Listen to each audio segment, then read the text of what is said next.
on another cast, and I know we start muted every single time because today we try again. This is the second shot we get at attempting to cast what should be the biggest day of Osiris League so far. We are talking about the first day of playoffs. That is right, we have the first day of playoffs ahead of us, and we're going to start talking very quickly. You know what? We have double header, double matches, 2 matches, and so because they are back to back, we're going to have a very, very difficult time giving you guys all the information about all the teams right before their matches. So what we'll do is this. Let's start off talking about our second match of the day, the 14 UTC slot first, and then we'll go talk about the next match, the first match we're going to be watching today. This is again Osiris League cast. Welcome everybody. I apologize for the earlier cast we had, a little bit of technical difficulties. Hopefully a bunch of it got fixed. We'll see on this cast. Anyway, let's kick off with what I call group, well, they're technically Group D. Group D are the guys that we're going to be seeing at the 2 p.m. slot. It's the second match we'll see. Got to start talking about these guys just a little bit, figure out who these folks are. We have 2 very, very interesting teams going head to head because we're not talking about very old kingdoms, but also not talking about very small alliances. It sounds a little crazy, I know. IKM against TX46. Kingdom 86 against Kingdom 278. These guys have a massive difference in age between the 2 of them. And the interesting thing is, if we take a look at these 2 teams, we have IKM at about 2.6 billion power. They've cruised through their arc of Osiris League pretty well. Osiris League was relatively easy for them. Their first match in right here on the knockout, the last knockout was a bit iffy, a little bit of points towards the other team, but other than that, nobody cost the 10,000. An easy cleanup for the guys at IKM, Kingdom 86, and they're facing the folks of TX46, 4SIXGANG. These folks have, first of all, one of the biggest players out there, character T, as one of the members in their lineup. But on top of all that, smooth sailing across the board for them during Osiris League. Their role in here has been primarily boatloads of points, and it's going to be a really interesting matchup because, believe it or not, the folks at home give it a very, very even set of odds. Now, IKM being a Kingdom 86 alliance, meaning they're much, much older, and I do see the DSP versus JWM on the screen. I apologize for that one. That's one background that hasn't changed. But anyway, these 2 teams have about 200 kingdoms in between them. That means that Kingdom 86, the folks from Kingdom 86 who are much, much, much, much older in the game will potentially have better commanders set up, a longer time playing the game and therefore more experience doing things. It's going to be a really interesting matchup. TX46 are not to be messed with, but so aren't IKM. And this group is really weird because if you take a look at it, you have TX46 at the bottom, IKM right below them, FTKA and DSN are the 2 other teams fighting today for first point on the board. It's interesting that in some of the groups, the matches were seed number 1 and seed number 4, and in some matches it's 3v4 right there, 2v1. Interesting how Rise of Kingdoms decided what to do with these teams and how to do it. Now, the things we're going to see out of these teams that we know for a fact are IKM are going to come in swinging with all tier 5s. Whether TX46 has that many tier 5s is a good question. Their power says that they do, as they're over the 2.2 billion power. If we're seeing strictly 30 versus 30 tier 5s, the question is, are the 30 tier 5s for TX46 as well, have a well enough depth of troops to not have to heal, or are they going to be healing? The folks from IKM do have a slight advantage, which is the age of the kingdom allowed them to accrue more troops and do all that. But again, there was a big, tough fight for IKM during Lost Kingdom, and TX46, if I'm not mistaken, just finished their first Lost Kingdom. So things are going to be very, very interesting. Here's the thing, chat. We have a couple of other things that we have planned out for you guys to take a look at. Last stream, we tried to get our friend Chisco Gaming on the stream, giving us a few tips, and quite frankly, I messed it up. So let's try to get Chisco once more in here and see if we can get his 5 tips for Ark of Osiris. A little bit of a recommendation for us all.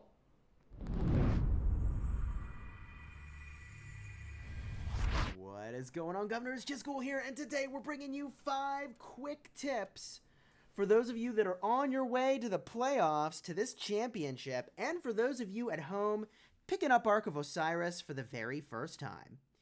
Let's start with tip number 5, which is that, of course, you're going to be on voice with your allies. Naturally, you know to do that, but when you're on voice, it is very important that you call out the things that you need. Where is the action? Where do we need to reinforce rallies or structures? What types of troops do you need? That communication is essential in Ark of Osiris League, no different than any other sport played throughout the world. Next up is a tip specific to structures, which is that you should be prioritizing which structures you want to defend in Ark of Osiris League. Now, each structure confers different benefits, whether it's healing your troops a little bit faster, some stats to smash harder, or just more points for holding that structure for longer.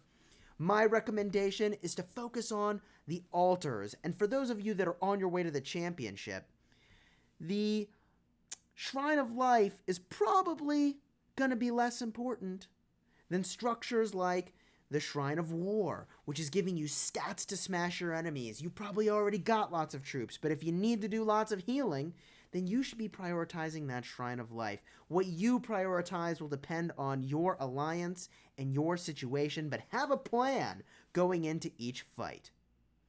Tip number 3 is to make sure that it is your very best players with the best commanders that are leading the rallies and captaining the defense. This is because the gear, the research, the skills, the talents, all those goodies apply to every troop that is underneath that captain or rally leader.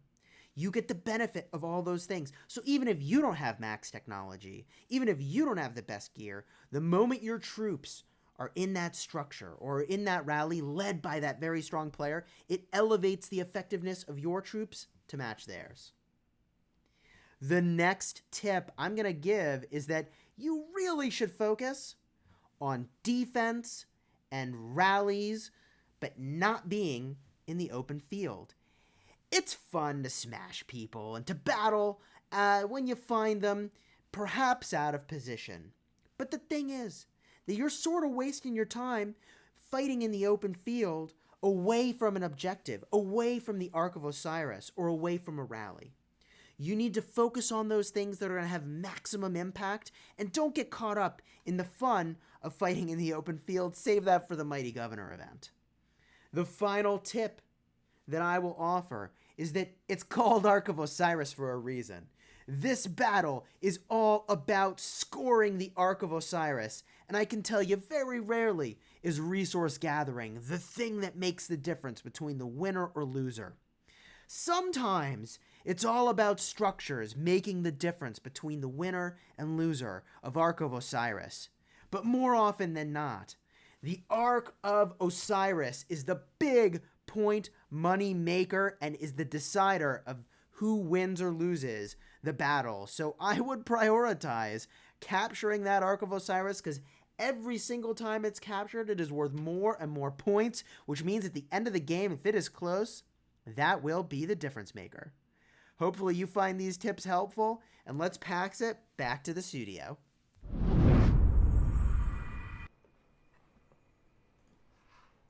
Thank you very much, my friend Chiskel, 5 tips. It finally worked, chat. What do you know?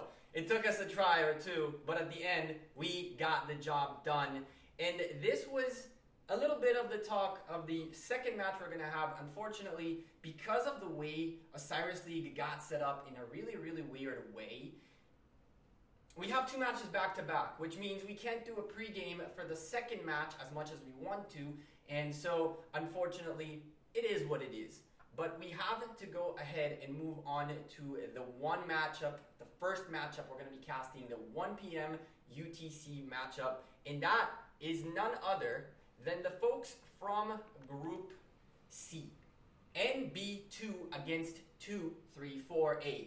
That's right, NB2 coming from Kingdom 103. They are the comrades of NB1, one of the biggest kingdoms in the game. And they're going up against Kingdom 1, 2, 3, 4. Yup, that's the beauty of that kingdom. They said, listen, Kingdom 1, 2, 3, 4, that's where we want to go. And then Art of War became that, the 1, 2, 3, 4A alliance. Now, we can take a really quick look at both these teams and what they were doing through Osiris League. We have 234 Art of War with 2.2 billion power at a total on their 30 members participating on this Osiris League. They had one matchup right here that was a little bit sketchy right there. They didn't have the cleanest of runs as we've seen in the previous contenders we've taken a look at. These guys have the most rough patch that they had to go through to get here. It still doesn't mean that they weren't very dominant on their matches. 70,000, 67, 56,000 points against the 11, 19, 7K is not the biggest of deals. But again, when we're talking about which alliance came in more prepared than the other, which alliance is the one that wants to win the Osiris League, you can definitely see by the way the games have worked in their qualifier areas, which ones came in more prepared and which ones not, as well as this is Kingdom 234. Remember that. This is a very old kingdom compared to 103, compared to 86. We saw 59 earlier today. We saw even 157 earlier today. Kingdom 234 is a pretty relatively new kingdom compared to all these folks. So for them not to have all the experience, quote unquote, or perhaps even the firepower, which they clearly seem to have, or maybe they just cruise through, that's a good explanation for that as well. But there is definitely a little bit of a despair between the two teams in this scenario, because the folks of NB2 coming in with, again, 2.2 billion power themselves as well, are really no joke. These folks had one matchup that was a bit close to get into here, and one that they let it run out a little bit too much. But other than that, clean slate, less than 5,000 points. You had a 7,000 point right there. But anyway, the point being, NB2 being a good 131 kingdoms ahead of their opposition is definitely going to come very, very much in hand when it comes to commanders. They've definitely seen at least 3 wheels more, if not more than that. And of course, probably a full Lost Kingdom. Maybe 2, 3, 4 are in Lost Kingdom too. But anyway, regardless, the gap between these kingdoms is going to play a small part in this match. However, that doesn't mean that NB2 are the clear favorites in here. All it means is that they might be the most experienced ones, but when it comes to who wants it more, Kingdom 2, 3, 4 have shown as a very, very young new kingdom how much they want this. Because, hey, 234 is not that young anymore, right? We're talking 400 kingdoms in the game. Who would have known, right? Which kingdom are you guys from? Let us know in the comments down below in the chat which kingdom you guys came into. How many kingdoms were on when you started playing the game? I started in Kingdom 58. That was the newest kingdom available. And now we're over 400. And we have someone from Kingdom 234 making it all the way to the top 32 of Osiris League. We're about 7 minutes away from our match. There's a couple of things about this match that I still haven't talked to you guys about. First and foremost, our casters of the day. We will have Chiskel Gaming with us. We will have a guest from the community, Big Rick, who has casted with me and with Dragotin and with previous people many, many a times. You guys probably already know who Big Rick is. He is a very known name in the community who anytime you ask him if he wants to make content, of course he wants to. So the beauty of 3 casters this match, Big Rick at some point is going to have to sneak away because he has his own Ark of Osiris to battle for at the 2 p.m. Slot, but we'll have him for most of the match, giving us his input and his insight as a player within the game who has been a very influential player throughout the kingdoms he's been in. And of course, my good friend Chisco Gaming and myself co-casting like we used to do, like we do every now and then, like all the content creators have done with each other in the past. What else is there to say? Double matches are a little bit of a problem because as much as we would like to give you guys a lot of insight, talk to you about post-game analysis of the game we watched, because of the double header, we're going to have to figure out live with you guys, with us essentially, how to go from one game to another and give you guys the most best bang for your buck, the best experience possible. So bear with us. Again, our second attempt at this.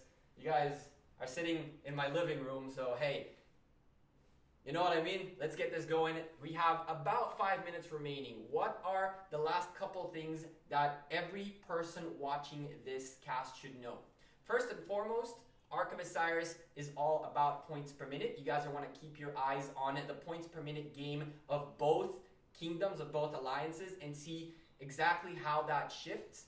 As Chisco mentioned in his 5 tips video, the Ark of Osiris is crucial for a lot of points, and it will create gaps between the teams, but keep an eye on the point per minute game and on the map control of each of the teams as we cast through, and you'll be able to foresee things a little bit better, as there is a very interesting synergy between points per minute and Ark of Osiris points. You have to be able to somehow manage both. The other thing that you should keep an eye on is, again, the fact that these alliances had a relatively easy going through their Osiris League. It means that they maybe never had to adjust their strategy because someone else is countering them. So keep an eye on moments where you notice that, hey, all of a sudden, these guys are starting to come back. What has changed? We're going to try to point out all these points, moments, and interesting factors to you guys as we cast. But these are things you'll notice happening very often if the match is going to be a close match. And the truth of the matter is, because none of these alliances faced each other almost at all, and even more than that, some of them have never faced anyone as strong as they are, they haven't had the need to go at each other and to figure out how to counter the enemy, as well as how to adapt on the fly.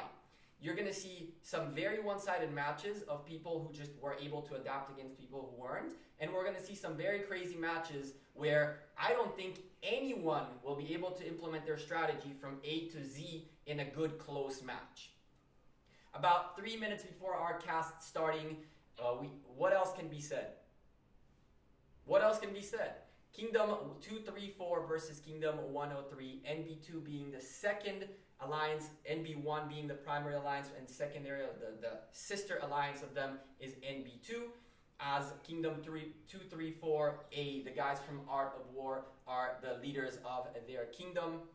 We are looking into, hopefully, a very close matchup.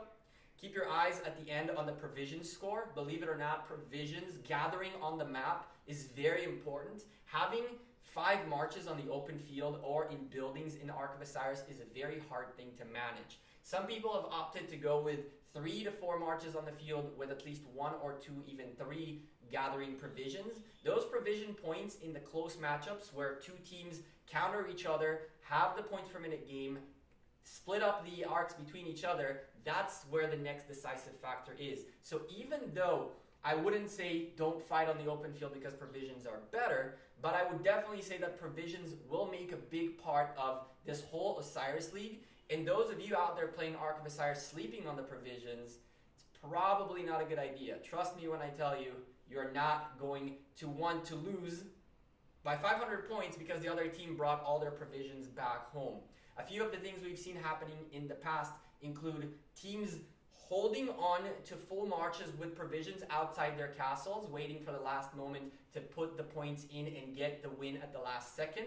We've seen alliances who for some reason ended up winning by a miracle of I don't know what, because in the last 2 minutes everybody sent their provisions back home. And of course, when you carry the Ark of Osiris, you know that you got to get to a building. One of our co-casters in these casts, Dragothian, is very, very familiar with going after an enemy's building over the enemy Ark carrier for a victory. We might see some of that happening as well. So keep your eyes open for all these little things, all these little meta strategies. Try to figure out how these teams are playing. And if you guys noticed anything awesome that you see we missed, let us know in the chat as well as in the comments down below if you're watching the VOD, and we will definitely make sure to implement and improve. We are a good, what? It seems like we're a good 30 seconds away from the match. Let's go take a quick look and make sure that this time around, 30 seconds away from the match starting, do we get an Ark? Chat in the comments right now. Do you guys think we get an Ark this time or no? I think we're going to get an Ark, and I think this is going to be a wonderfully awesome double cast with 2 insane matches in between 4 very, very, very strong alliances. Let's hope and pray we do get that nice little Ark happening, or else I might have been standing here for the second time today like this and just going, what now? So let's take a look as the match is about to start. Let's head over to our analysts, to our commentators, and see how this match pans out. So yeah, take it away. What's going on, guys? What is going on, Governors? Chisco here with Big Rick. We get to cast this exciting match. 2-3-4A, Art of War versus NewBee. I'm excited. Big Rick, how you feeling? Oh, man, I'm feeling good. Excited. Nice. This should be an exciting matchup. Many folks may already know 2-3-4 is actually the neighbor to my kingdom in Kingdom versus Kingdom. That's been a lot of fun. Eager to see them on the battlefield here as well. What sorts of things, Big Rick, do you think we should be looking for in this fight? I mean, as usual, I hope to see a lot of rallying. Less open field battling, a lot of rallying, trying to lock down position, and probably not as much fighting for the Ark in the center. Not as much fighting for the Ark in the center, perhaps at the start, but it has been my experience, and I imagine yours as well, that my goodness, is the Ark of Osiris contentious toward the end of the battle. If it's a close match, that is often the deciding factor. Oh, definitely. There would be a lot of open field battling then. Nice. Now, what I would expect to see toward the start of this matchup, which players are now porting in to the battlefield, is that once those gates open, folks are going to be fanning out across the battlefield, heading to those first structures that are capturable. For those of you that are looking at the map right now, that includes the obelisks and the outposts. Only after a few minutes after the battle has started will the next tier of structures become capturable, which is pretty exciting. So it's all about moving into the battlefield for those first 5 minutes. Yeah, we'll see a lot of rallying to enemy obelisk, I'm sure. A lot of solo marching and farm teams heading out to get those points. You bring up an interesting point, which is that, yes, in fact, typically rallies happen at this level of play, even at the start of the matchup, both for the obelisks and the ones controlled not only by your own side, but the enemy side. So now it looks like the gates have opened, folks are headed out. To your point, Rick, we should start to see some rallies form, and in Ark of Osiris League, you can do a 1-minute rally, which is real fast. Yeah, I wish we could do that in regular game. So crazy enough, Rick was dead on. Look at that. 9 rallies on deck, all the obelisks being rallied by everyone. But there is one key factor to keep in mind, my friends. How's everybody doing, first of all? Doing great, feeling good. 23 against 28. Did you see that? Whoa. Yes, sir. at the wheel here. So what ended up happening, it seems that the guys from the red team had some of their substitutions poured in the second the 3-minute cooldown ended, and so they got their 28 men in. Blue team, the folks from IKM seem to be from 234. I'm mixing the matches. Seem to be missing quite a few people. One more joining in here. 24 against 28, and nine rallies set. My goodness. Yes, those rallies are starting to march. While they're marching, we should mention how substitutions work in Ark of Osiris League. In the 3-minute window leading up to the battle, folks can port in that are in the main lineup.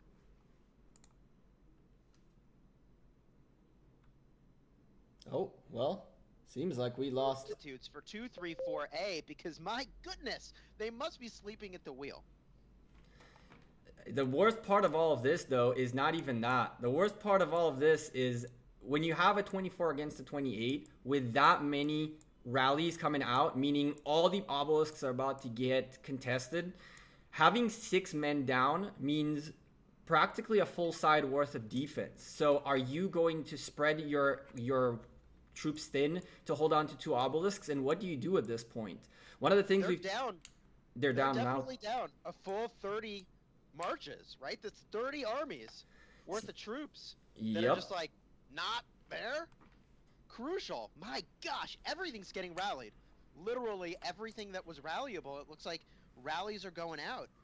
Holy moly. I'm looking on the NB2 side, watching army after army, rally after rally, marching across the battlefield. Woo! They're marching out by the pounds, and even worse, they're rallying not everything only on their side, they're also going towards the other side. One of the things we've talked about in the past during casts of Ark of Osiris is the fact that you can use these 1-minute rally marches to move troops on the battlefield and not necessarily hit a target.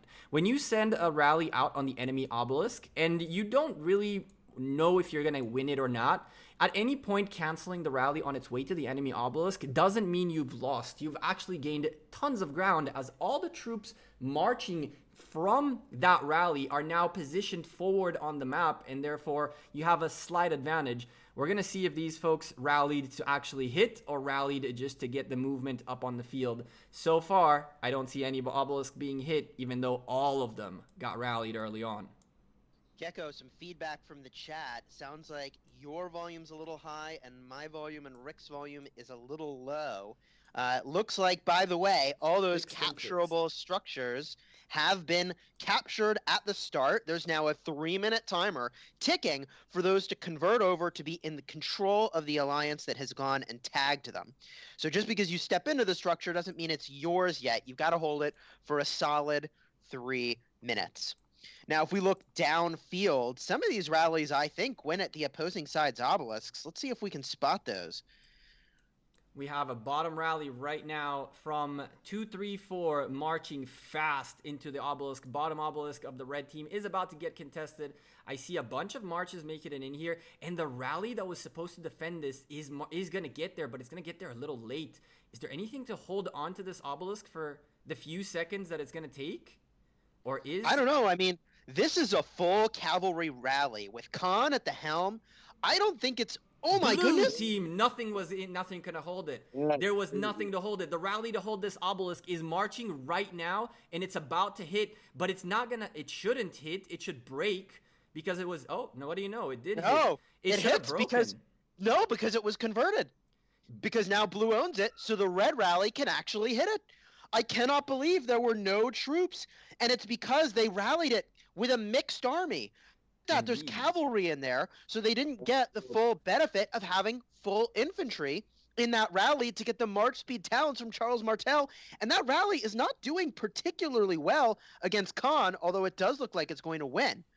Wow, what a crucial slip up at the start of this matchup. This means that it's going to be another full 3 minutes after this thing is captured before red can even port in to this side of the battlefield. So although they've gone up and they've captured their altar and they've captured their shrine of life on this side of the battlefield, it is definitely a step behind. Impressive play from the side that is still down 4 players.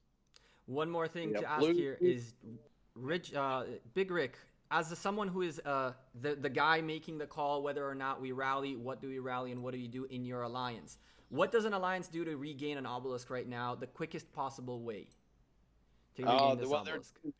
They're not wasting their time setting a rally on that rally. They're just going to swarm it right now and grind it down just to get that obelisk so people can pour it in.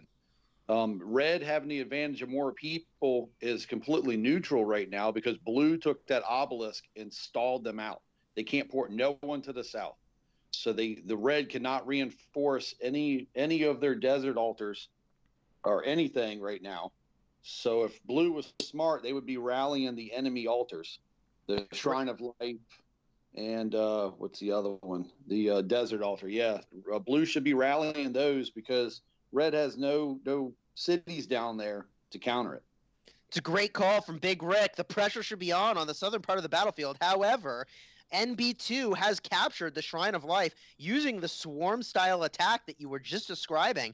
So they've got the northern Shrine of Life, and they've now got the obelisk back. They're even pressuring the backfield with what looks like at least a single army or two running around, capturing the outposts, which, in fairness, they're a low number of points per minute, only 30, but that disruption is meaningful. It's more than that. When you're talking about 200 points on the map, 30 points per minute is quite a lot. The point per minute game is starting to even up. Slowly and steadily, the buildings are going to lock in, and we're going to start seeing points being gained by both teams. But the thing is, there is this one very important factor called first occupation. The first occupation gives you an extra set of points for being the first alliance to occupy a building, and right now all the buildings are still open to be first occupied. There's a few more seconds left on a couple of these altars, but there are two altars there's one blue altar that still can be contested, and plenty of red buildings that could have potentially been contested, including that obelisk. That obelisk, the bottom red obelisk, still has a long 1 minute and a half until red team can really utilize it or do anything with it. We've got a moment of calm before the heats back up. NB2 rally, Chissy J at the helm, headed over to the desert altar, northern side of the map. That's going to collide in about 30 seconds, and there should be some fireworks, a bunch of armies outside of it as well. This should be exciting to watch. Blue team kind of trying to be a nuisance at this desert altar at the bottom, trying to, give it a couple taps, see what's in here, see if it holds water. Turns out it does, and they bailed right out of that one. Now the real question is, what's the next step? So red does have a little bit of a lead when it comes to holding the map, but it's not substantial that blue has to worry at all. Also, the 400-point lead for red team is insignificant as there are still 48 long minutes of a match for blue to make the comeback.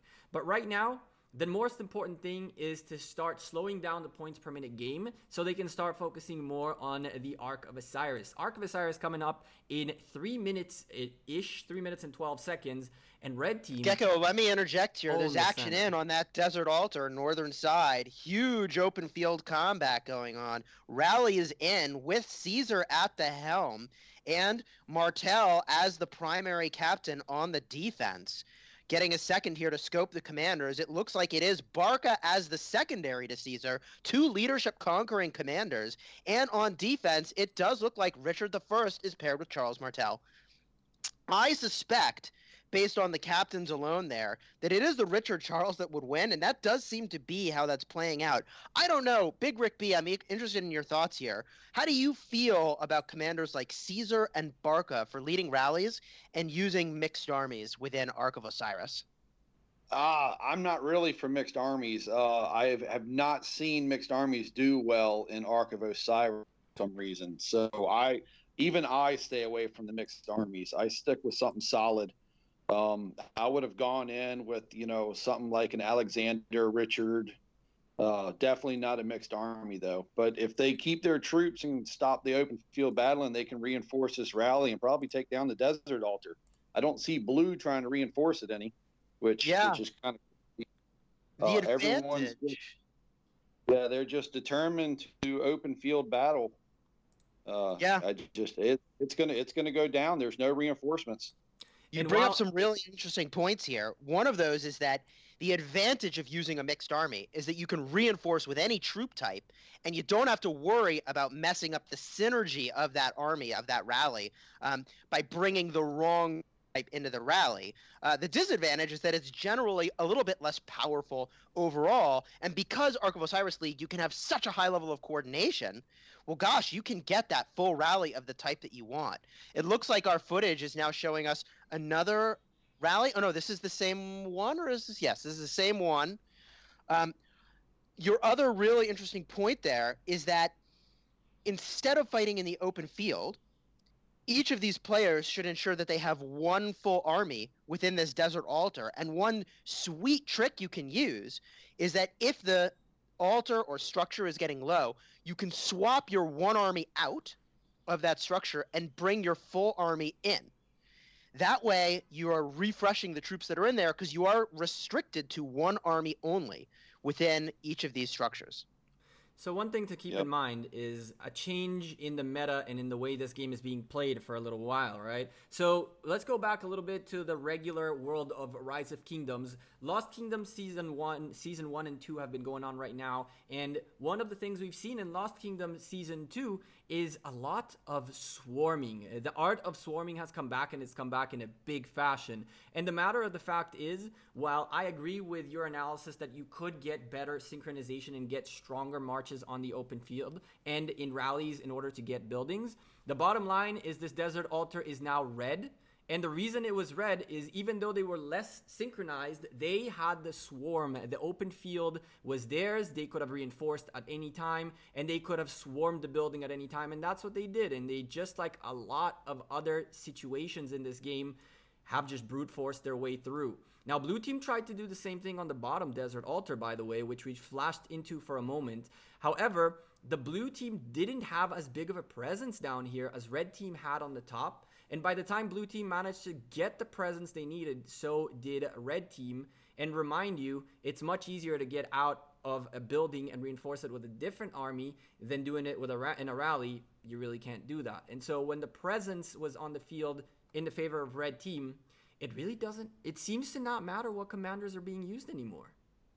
So, a couple thoughts there. First and foremost, the arc is moving down the field. And the second thing I want to add there is that the reason the meta has shifted towards swarming is that the game has been out for longer now. People have more troops. You don't swarm because you have tons of injured troops. You're attacking with a 50% March expansion and a level 60 commander with like 310,000 troops into 1.5 million. You have so many troops of yours get injured because you're so outnumbered. But now people have so many troops, they just don't care.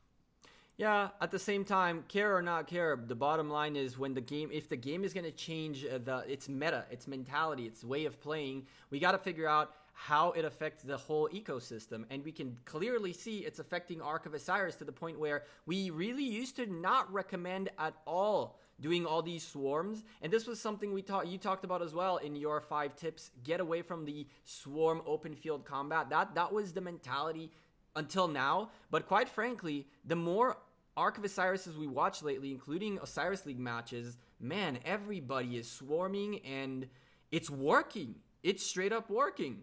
So yes, well, we should differentiate between open field combat and being near an objective and fighting the rally, because that, I would argue, is on point with what you should be doing, right? When I say open field combat, I mean like nowhere near one of the crucial objectives. So yes, to your point, I would agree with you that like swarming a rally is very powerful. And the reason it's so powerful is because you are applying debuffs to the rally and buffs to your allies nearby, which really stack up very quickly. Commanders like Ethelflaed, which are free-to-play friendly, in fact, available 100% free-to-play, offer a solid 30% debuff to health, defense, and attack. That is savage. Here's the thing. The point per minute game is looking rough. 41 minutes remaining in the match. There's still plenty of time. This match is still open for anyone to win. But 330 points against 740 points, meaning red team getting 410 points per minute more. And with an already big lead of 2,200 points, within an Ark of Osiris that's marching back to its Shrine of War, as Chisco had pointed out earlier. It is marching, and we didn't even bother looking at it because the red team were so in control of the center that this just marched straight in. And now almost 6,000 point gap between the two teams. Blue team reacting with a rally on the shrine of on the desert altar at the top and taking it from red team. They drop down 150 points away from red team, and now they need to pick those back up to even up the point per minute game.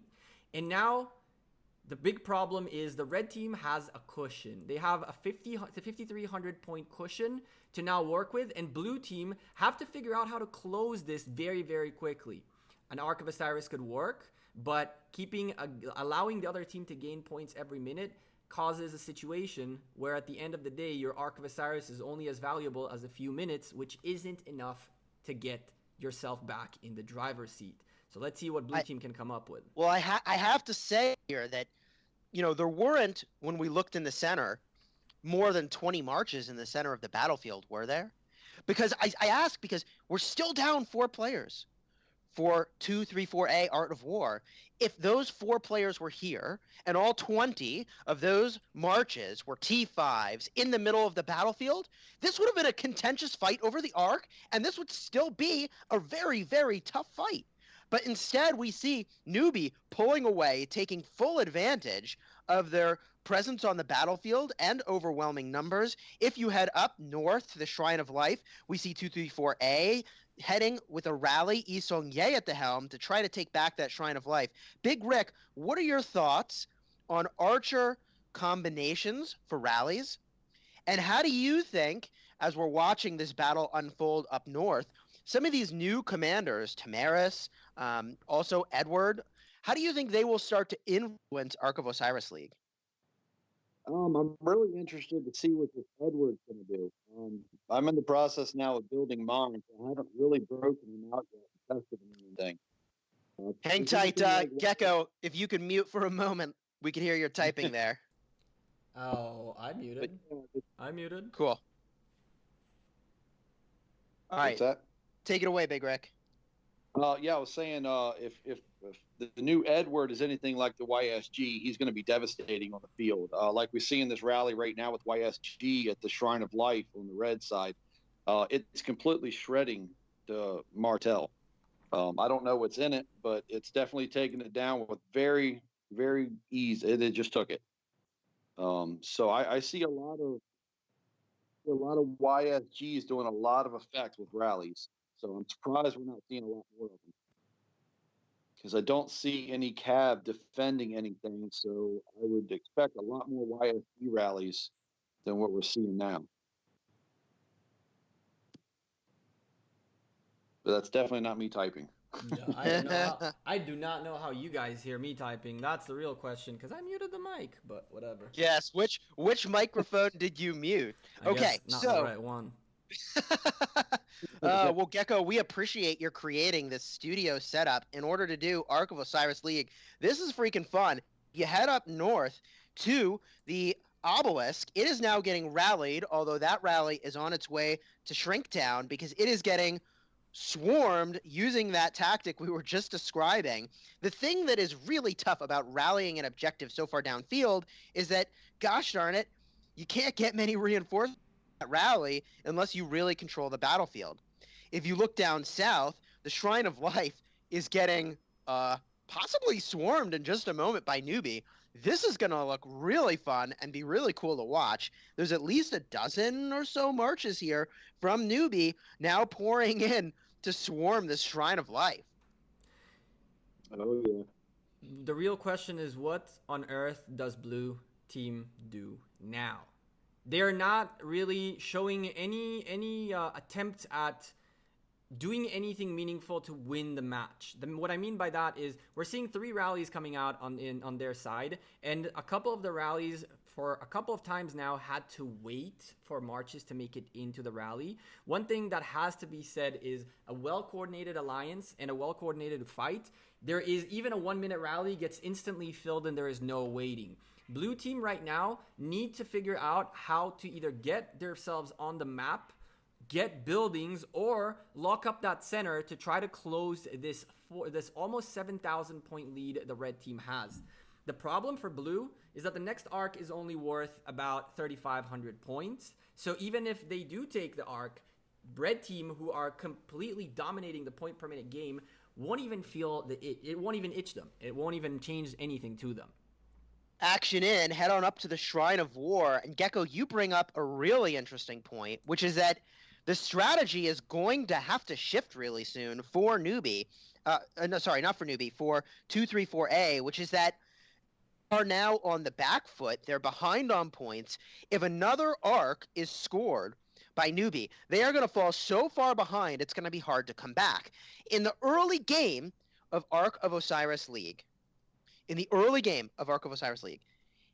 all about getting structures to get points over time. But, as soon as things start to go into the end game, capturing a structure really does not matter as much because you're only going to hold it for a couple minutes before the end of the match, right? So toward the end of the game, it's all about moving that arc down the field. I would expect the folks in blue to center hard, which is not a thing I see yet. The one thing that we've seen quite a bit happening in the Osiris League on the regular season before making it into the playoffs is individuals who are not even caring about holding a building. That's right. We've seen alliances whose sole job was go grab that altar. It's ticking for points for the other team for too long. Go get it and get yourself out of there. Let's go get another building. Why do people do that? As Chiskel mentioned in the beginning of the cast, when you take over a building like the 234A just took this Shrine of War, they're going to have to wait 3 long minutes until that building starts ticking points in their favor. So by taking away control of buildings from your opposition, even if you're not holding onto the building to gain yourself points, you already cut down the points per minute advantage the other team has on you. And if you manage to hold on later on, even better, more points for you. But clearly, what blue team really have to do right now is get control back of at least 1 altar and potentially even 2. And if not get control of 2, at least get control of 1 and start hitting the other one back and forth, not letting the guys from NewBee enjoy more points out of them. Bottom obelisk being rallied by red team. NB going for obelisks at this point, in my opinion, is more sound than blue team going on for obelisks. This is just a distraction play. They know that they got no shot in here, and yet they're holding back 1, 2, 3, 4 marches and a full obelisk. Yes, you bring up a really interesting point, is that the pressure here is preventing 2, 3, 4 from moving up the field with those marches, right? And this is now a mindset that people need to shift from playing to not lose versus playing to win. In other words, by playing so defensively here, right? They're playing so defensively that they're trying to not lose this obelisk. But the thing is, they'll be successful, but they've committed way too many marches to that activity. They have to take very, very risky plays to get back into this game, which is not what we see happening. Defending in that way was very safe. They need to be aggressive, taking huge risks, or they are going to lose this matchup. And we see now the Ark of Osiris is spawned back in. No contention whatsoever in the center of the field. This could be the nail on the coffin if this is brought back to score points without any contention whatsoever. Rick, what are your thoughts here?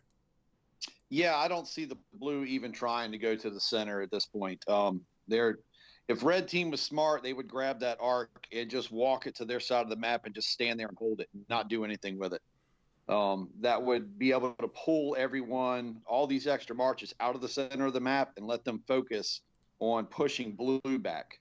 The rallies, obelisk, again, yeah, you're right. Those are just stall tactics to sidetrack blue, which worked really well because they were trying to take the desert altar and they were going to fail miserably on that because they couldn't send the marches.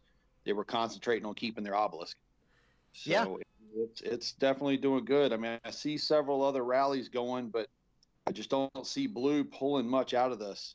One thing I want to point out really quickly is the desert altar at the bottom was being rallied for quite some time for blue team, and Z78 from NB2 being a true hero and a team player sent out his Ethelfled with, I think there's a Joan in there as well. I haven't taken a look too deep into it, but the Ethelfled hitting the rally that's hitting the building, doing all the debuffs, helping out the swarm on the battlefield.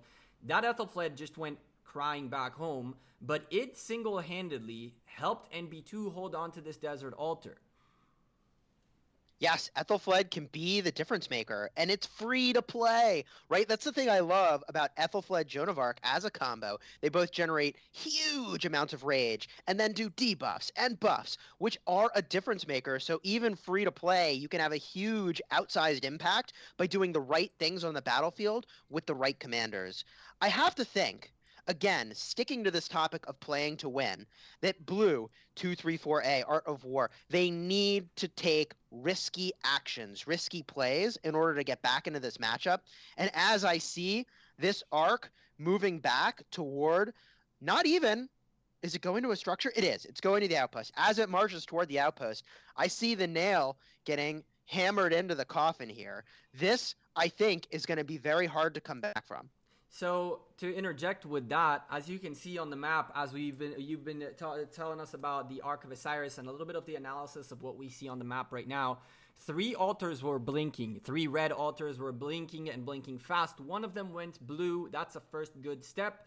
The obelisk rally at the top clearly slowing down blue team a little bit, but there's another rally going for the sky altar. It doesn't seem like it's going to be too successful. Take a look at NB2 right now. With 4 marches clearly right next to this rally, they know that for them, stalling this rally up until this point was okay. When they started seeing the sky altar was taking a little bit too much damage, they started swarming this and not letting the rally play it out. These guys could have just as easily swarmed from the beginning of the rally and get this over with as fast as possible. But a very interesting play here, just stalling this rally out. There is a Richard on the other side. It definitely won't be that easy. It'll definitely take forever to get rid of him. Let's milk the cow. This is a points per minute game, and there are only 29 minutes remaining in this match. And these 3 guys rallying, we're just stuck here for 5 minutes. You bring up a really fascinating point, which is the use of commanders that stall on defense. This is such an important topic, and Big Rick, we should get both of us really talking about this a fair amount, I think, which is that here's the idea. On offense, you want to be hard-hitting, huge damage, huge outsized, fast impact, because you want to try to catch the enemy off guard and win before they have a chance to reinforce successfully. Whereas on defense, you want to stall for as long as possible to give as many people as possible an opportunity to get into the structure, to help defend, to do something about it. Because, hey, if you're defending, it's probably on your side of the map anyways, and you're a whole heck of a lot closer with a lot of your cities. What are your thoughts on this, Rick? Yeah, when it comes to defensive side, you're right. I see a lot of times people make a mistake and they want to swarm the offensive attack and rally, which is probably not the best idea. As a defense, you want to keep your troops set back. So whenever you see a side shifting, you can either pull a troop from the defense and put new troops in. And if the offensive rally is dropped down, as soon as it turns red, I push all my guys to swarm that offensive rally. That's a dead giveaway. You're gonna take down that rally extremely fast on defense. You don't want to do that on the offense. The offense is a grind. Like you said, you want to take it down as fast as possible. So as soon as that rally hits, a lot of times people who join that rally will send 1 to 2 marches with that rally. So as soon as it hits, they're swarming that building already too. So you're taking a rally and you're adding 5 or 6 more marches with 300,000 troops, and you're grinding at that defensive building. And you want to take it down before any other troops make it to it to help reinforce that defense. And these guys, the red team is doing really good with that. This is why they're kind of dominating. They're sending extra marches to take down buildings a lot faster. Now, let me ask this, Big Rick. Do you advise leading a rally? So you're attacking an enemy structure with Richard and Martel, or Richard at all in that combination, or would you not use healing in an attacking rally? I find that Richard actually does really well on the attacking rallies. I like to use them. It's just a personal preference. I'll use him, and I'll use the Saladin if I have to for a fast march. If I know we can get there before the enemy realizes that they have a weak structure, I can get that Saladin there with all his buffs and take that down before they can even reinforce and realize what's happening. Now, But on the topic of healing commanders, we need to talk about all the counters to healing that now exist, right? Because before, there was no counter to Richard the First. The dude was just a beast, doing tons and tons of healing. But now, Saladin reduces healing effectiveness. Alexander the Great reduces a healing effectiveness. Has that impacted your use of this commander? Yeah, I'm more cautious on what I send it to now. So I like to double check just in case, because it does handicap them. And it really depends on what they had defending. It's usually a screw up on the enemy side. Sometimes they forget to change the defensive hero. Sometimes they don't realize what's in there, and we'll just grind at it.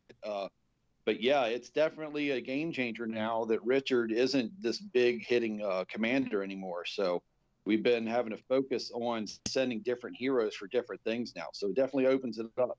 And Speaking of, by the way, as you guys are doing all this, the Desert Altar on screen showed a fantastic example of Chisco's analysis. These guys from NB looked at the Desert Altar, sent a rally, caught the blue team 2-3-4A off guard, and the rally chunked out this Desert Altar away from the hands of the blue team. And while all that was happening, we had another great example of everything that's being discussed here between the two gentlemen, where there was another altar that went away for the red team. Blue team seemed defeated, and literally every point you guys just made about commander use, about more marches on the field, about how to look into a building and how to snipe a building, quote unquote, everything just came to fruition as the two of you were communicating, and it goes to show at what high of a level NB2 are playing. And remind you, there is an NB1 as well. These guys are a sister alliance of NB1,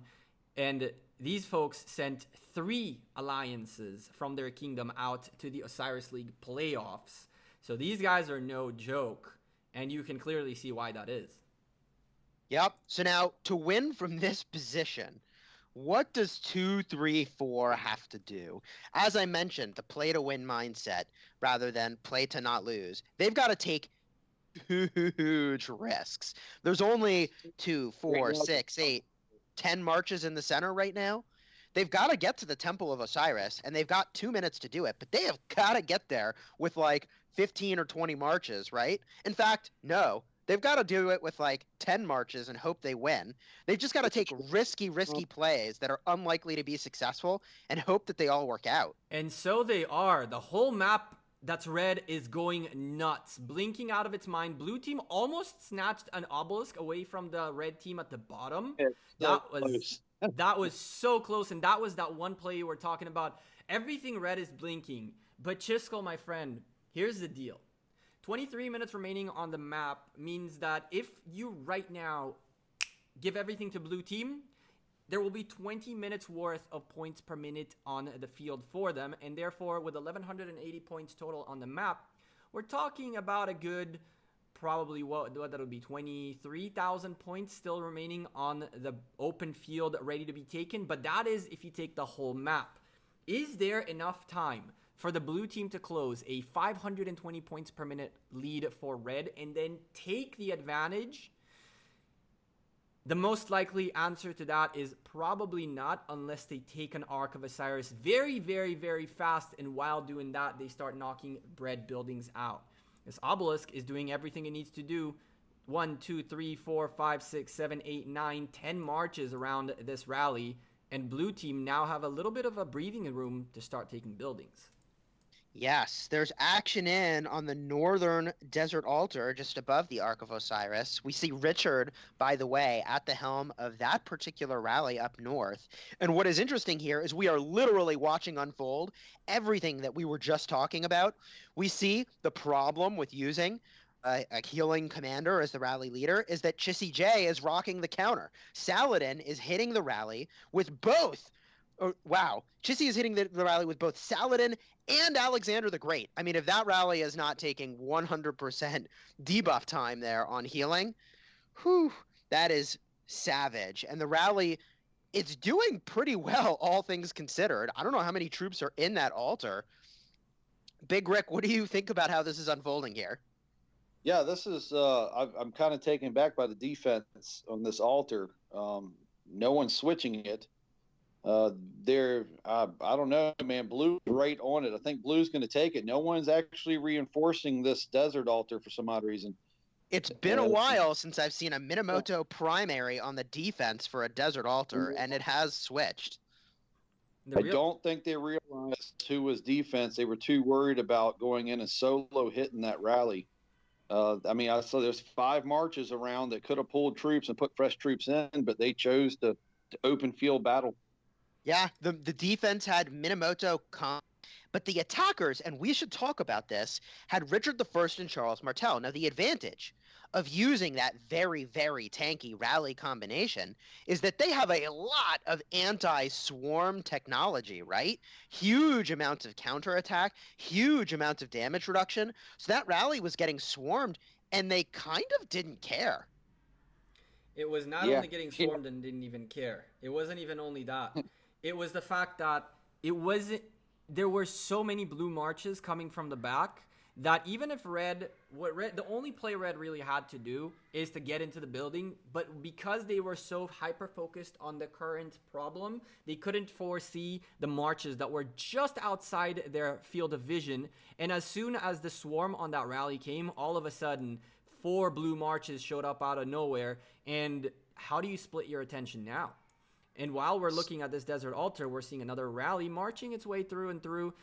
And I'm seeing sieges on the open field, which really aggravates me. Chiskel, take this away before I say something I shouldn't.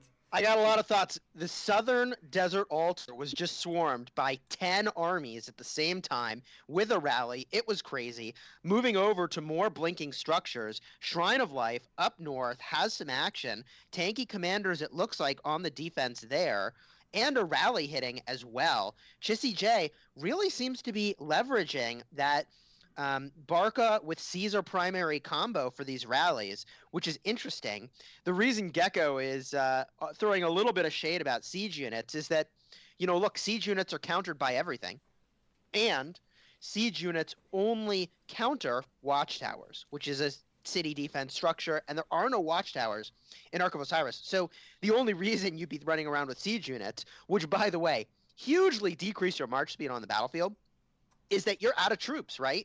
You're out of troops and you don't have any more healing speed ups that you want to use. I think that you could make an argument that if you are busy somewhere else, focused on somewhere else, but you want to reinforce a building and it's like, listen, anyone throw anything you have in there. I wouldn't say it's necessarily the worst play on earth to send a full siege march into a building just for the sake of holding onto the building for the extra 3 seconds that it'll hold, because you never know who will show up in 3 seconds to reinforce the building. But when you're seeing sieges trailing behind a rally, which all of a sudden lost half of its speed, and when you're seeing individuals hitting buildings with sieges, even though they're getting countered left and right, that's really a play that sieges only should show up on the open field for provisions. That's about that. Yep. And that provision score, I think, is not really going to be a deciding factor in this matchup. And for Ark of Osiris League play in general, the thing about gathering from these caravans is that you can have way more impact with a full march of whatever type of troop with really good commanders. So I think that gathering is way less exciting at this tier of play. But for your average Ark of Osiris battle, gathering can have an outsized impact because not everybody's got basically infinite T5 marches, which is going to be the case for a lot of players at this tier of play. Big Rick, do you do any gathering at all during Ark of Osiris League? And do the alliances that you play with do any? I personally don't do any gathering. I'm too busy setting rallies and defense and attacking. We do have players that will assist with gathering just for those points. It's actually a pretty important part of the game and strategy is the points for gathering. It's a thin line on sending troops to those because you're also cutting rally people, you're cutting troops for defense. So you got to be careful on how many troops you do send out for gathering. Yep. Now, Big Rick, to give the audience a little context, I take for granted, I know all about you. Gecko knows all about you. But how much power do you have? How long have you been playing Rise of Kingdoms? I'm at 100 to 120 million now. I started playing about 2 weeks after server 16 opened, so it's definitely been over a year.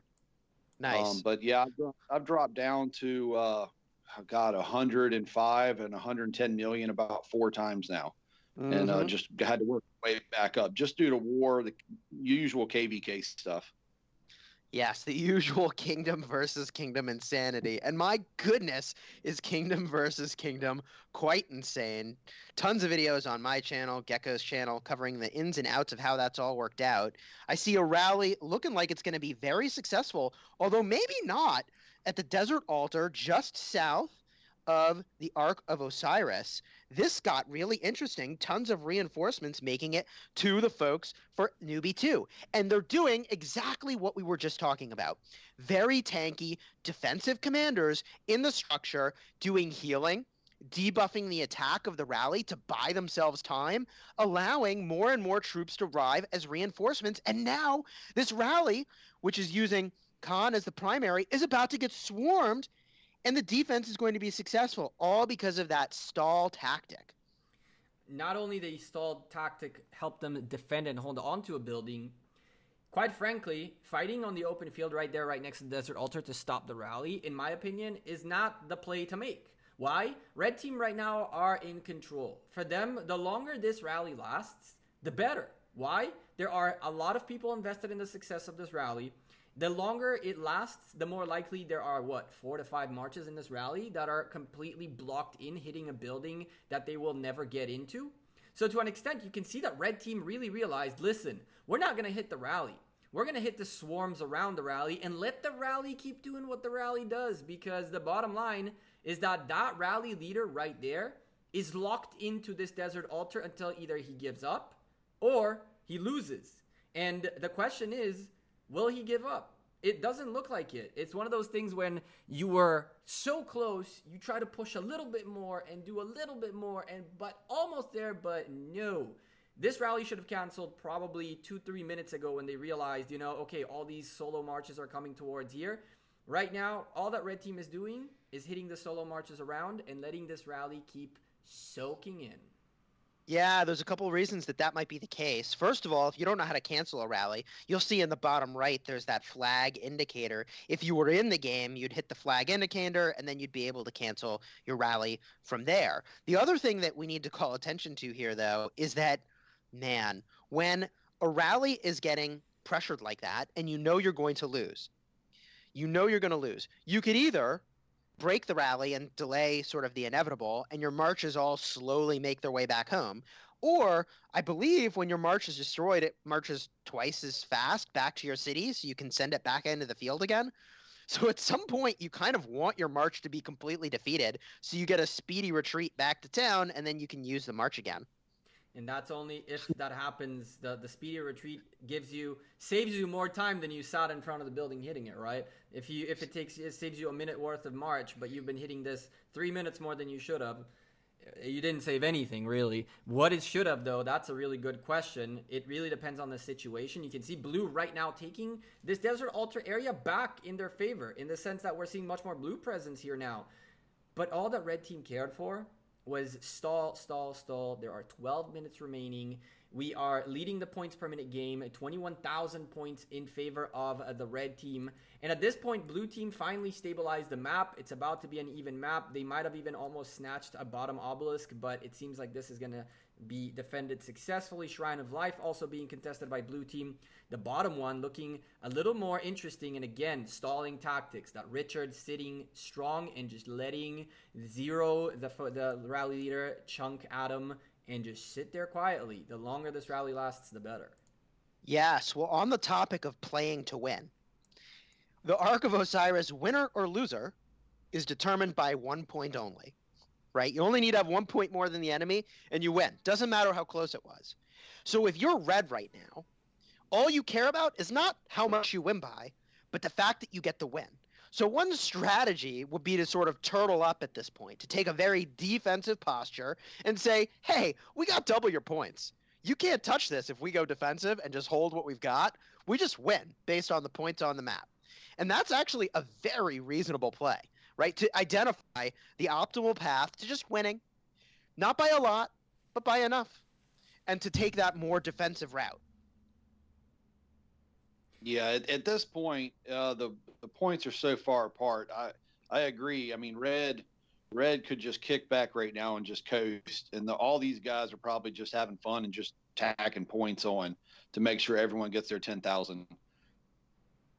Yes, you bring up an interesting point there. Big Rick, what are the rewards for getting to 10,000? Why do folks care about that so much? I want to say it's got gold sculptures in it. That's what it is, baby. I don't really pay attention to it. Yeah, when you win, you get double the gold sculptures. A win is worth 10 legendary commander sculptures if you get over 10,000 individual contribution points. And if you get over 10,000 contribution points and you lose, you still get 5 sculptures, but you want to hit that maximum mark for rewards. And talking about maximum mark of rewards, let's go take a quick look at the both teams, see how their individual honor points are doing right now. Blue team, who are currently way behind, 26 out of 30 members. They finally have 30 members. God knows how long that's been like that. But 26 out of 30 are on the 10,000. One individual is almost there, and 3 others seem to have joined much later, around the 4, 5, and 3,000 points each. And on the red team, let's go take a quick look. We're seeing a lot of 40s, a lot of 180 right there. And scrolling down, 28 out of 30 have their 10,000 points. One member is about 700 points away, and the other one, about what? 2,700 points? It shouldn't be that difficult in 10 minutes as long as he is on the open field fighting it out or holding a building that's getting rallied. NB2, yet again, carrying that arc. Like, it's like their name is like it's theirs. It was meant, it was made for them. They not once had to fight for it. They not once had to care about it. They just pick it up and march it back. Rinse and repeat. It does look like, by the way, the substitutes made it in for 234A. Too little too late. But let's start to debrief a little bit on this matchup and talk about some of the takeaways, the things that we've learned, because I know we're going to have zero downtime between this matchup and the next one that we jump into. And right before we do that, though, Chiskel, one last thing. Ladies and gentlemen, with what Chiskel just said being said, we can definitely call a victory for NB2, for NewBee2 in this Arc of Osiris match. So let us get a nice GG in the chat for both these incredible alliances who made it to the top 32 and had a very tough fight in front of them. Let's get those GGs up in the chat. The good spirits, the good game for both alliances, and a major shout out to NewBee2 for a very convincing victory. So let's debrief. Yes. That was a ton of fun to watch, and thank you to both teams. Now, we should first say, what does this mean for the teams that are playing? What does this mean? In order to advance to the next round, to the top, 16 teams, the thing that you need to be is the top 2 alliances in your division of 4, right? In your grouping of 4. Correct. And so you can lose this first matchup, but still win the next 2 and potentially make it in to that final, right? Correct. You can. So this is not over for 234A. This is still just the beginning. They need to come at this with tremendous ferocity, right? This is not single elimination. So there's still time for them to make it to the playoffs, and it is entirely possible we will see them there. In terms of lessons learned, Big Rick, what would you offer as something that we could say, okay, we saw this work out either well or not well, and folks at home should either try it or avoid it? Well, I've got to get ready and go because I've got like 7 minutes before mine starts. But I'll jump in and just say they got to get on their timing for the defense and support of buildings. The biggest issue I see, even with our arc, is getting people to focus on reinforcing, whether it's the rally, building, swarming at the correct time, stalling other team members out and sending the correct troops is the biggest issue in almost every arc I watch. And the teams that do the best are the teams that have it down the best. They know what. Oh, sorry. What's that? Go ahead. No, I was just wrapping up. It's good. I got to get ready and get off I here. was just going to say, Big Rick, thank you very much for being part of this cast, being an awesome voice of the community, joining us on the cast. And again, folks, anyone who potentially wants to become a guest caster, hit us up in the respective Discords. Each of us can help you out, either Chiskel or myself, to get in here. Big Rick, again, thank you very much for your insight. Good luck on your ARC match. I may or may not have bet against you, but it was the odds. Don't get mad at me. It's all good. Everyone's having fun. All right, guys. I will talk to you guys later. Take care and good luck, my friend. Thanks for joining us. Yep. Okay. So as Big Rick heads out to prepare for his matchup, let's continue to debrief here some things that we saw, things we do differently, and things that we would definitely repeat. And I will say, what this match highlights is that if your alliance does not have a way of planning in advance with a tremendous amount of detail who is going to be there and who the substitutes are going to be and that they're online, you should get your house in order. Get that lined up so that you have your full 30 out of 30, right? I mean, that has to be the easiest optimization to claim. I don't know, though, if to an extent I very much agree with you. The only small issue I have here is that we don't really know the reasons behind it, right? I'm hoping and praying that these folks didn't lose this matchup because of bad connectivity or individuals not being able to join the match. These are things that we've seen in the past, and hopefully this is not the case in here. But if you start debriefing about this match, let's take these 5 minutes we have and go to the beginning. The first big thing we saw happening very early on. Everybody rallied every obelisk. Every team rallied both their obelisks as well as their enemy obelisks. On the red team side, they utilized those rallies to march their way through and make it to the front of the battlefield. We never saw one of those rallies really hit an obelisk early on. They just used the mechanism to march forward. Blue team, on the other hand, had a rally that was aimed at hitting the obelisk, and red team did not see that coming. They thought they'd break it in the center too, or something like that. They had nobody in the obelisk, and the rally that was supposed to fill the obelisk had infantries in it, and so it was so slow that the full cavalry made it first, and it was a very big problem for NB2 early on in the match. Yeah, I agree. You got to decide what kind of rally it is and have the right troops show up. So if you're reinforcing a rally, pay attention to what commanders are in the rally. Pay attention to what troops you should be sending, because they don't have to even ask. You should just be able to look at the commanders and know, oh, this is all infantry, or this is all cavalry. Because either one of those would have been fine. I guess in this case it was infantry commanders leading the rally, which I think are great, by the way. If you use Alexander the Great and Charles Martel, I mean, like, you literally have wings on your shoes propelling you. They are so fast, with Alexander the Great offering 30% march speed and Charles Martel, if both expertise, offering 20% additional march speed. I mean, you are hoofing it. So yes, that was a pretty big misstep, but I mean, look, it ended up not mattering at all. Right? It ended up not being the difference maker. Yeah, thankfully I'm saying thankfully because truly a lot of teams can't come back from a hit like that so early on. And red team managed their situation very well because that rally that was supposed to fill the obelisk was a couple of seconds behind the rally that took the obelisk. So it was a rally on rally, full on full, and red team did manage to take their obelisk back. It's those little plays, though, that can cause very subtle cracks in your gameplay, and the more of these small little mistakes are done, the bigger the cracks get, and the harder it is to refocus on playing for the win. The next thing we really saw that, in my opinion, was a complete killer is where was blue team in the center? We didn't see them at all. That highway in the center. Yeah, not once did they go for the Ark of Osiris. I mean, this gets back to like playing to win versus playing to not lose.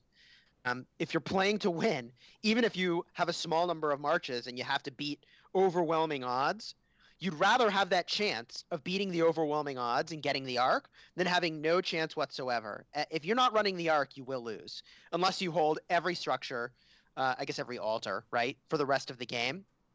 So I agree with you that it seems like there was a piece of coordination that could be done there to make sure you've got your troops there to take that. And so one more thing we really noticed blue team not doing at all is one of the most important points Big Rick said before he left, and to the folks watching at home, this one is very tough to truly comprehend until you see it. Timing is a very, very, very hard thing to know how to drill down to perfection. And timing on the rallies of blue team was completely abysmal.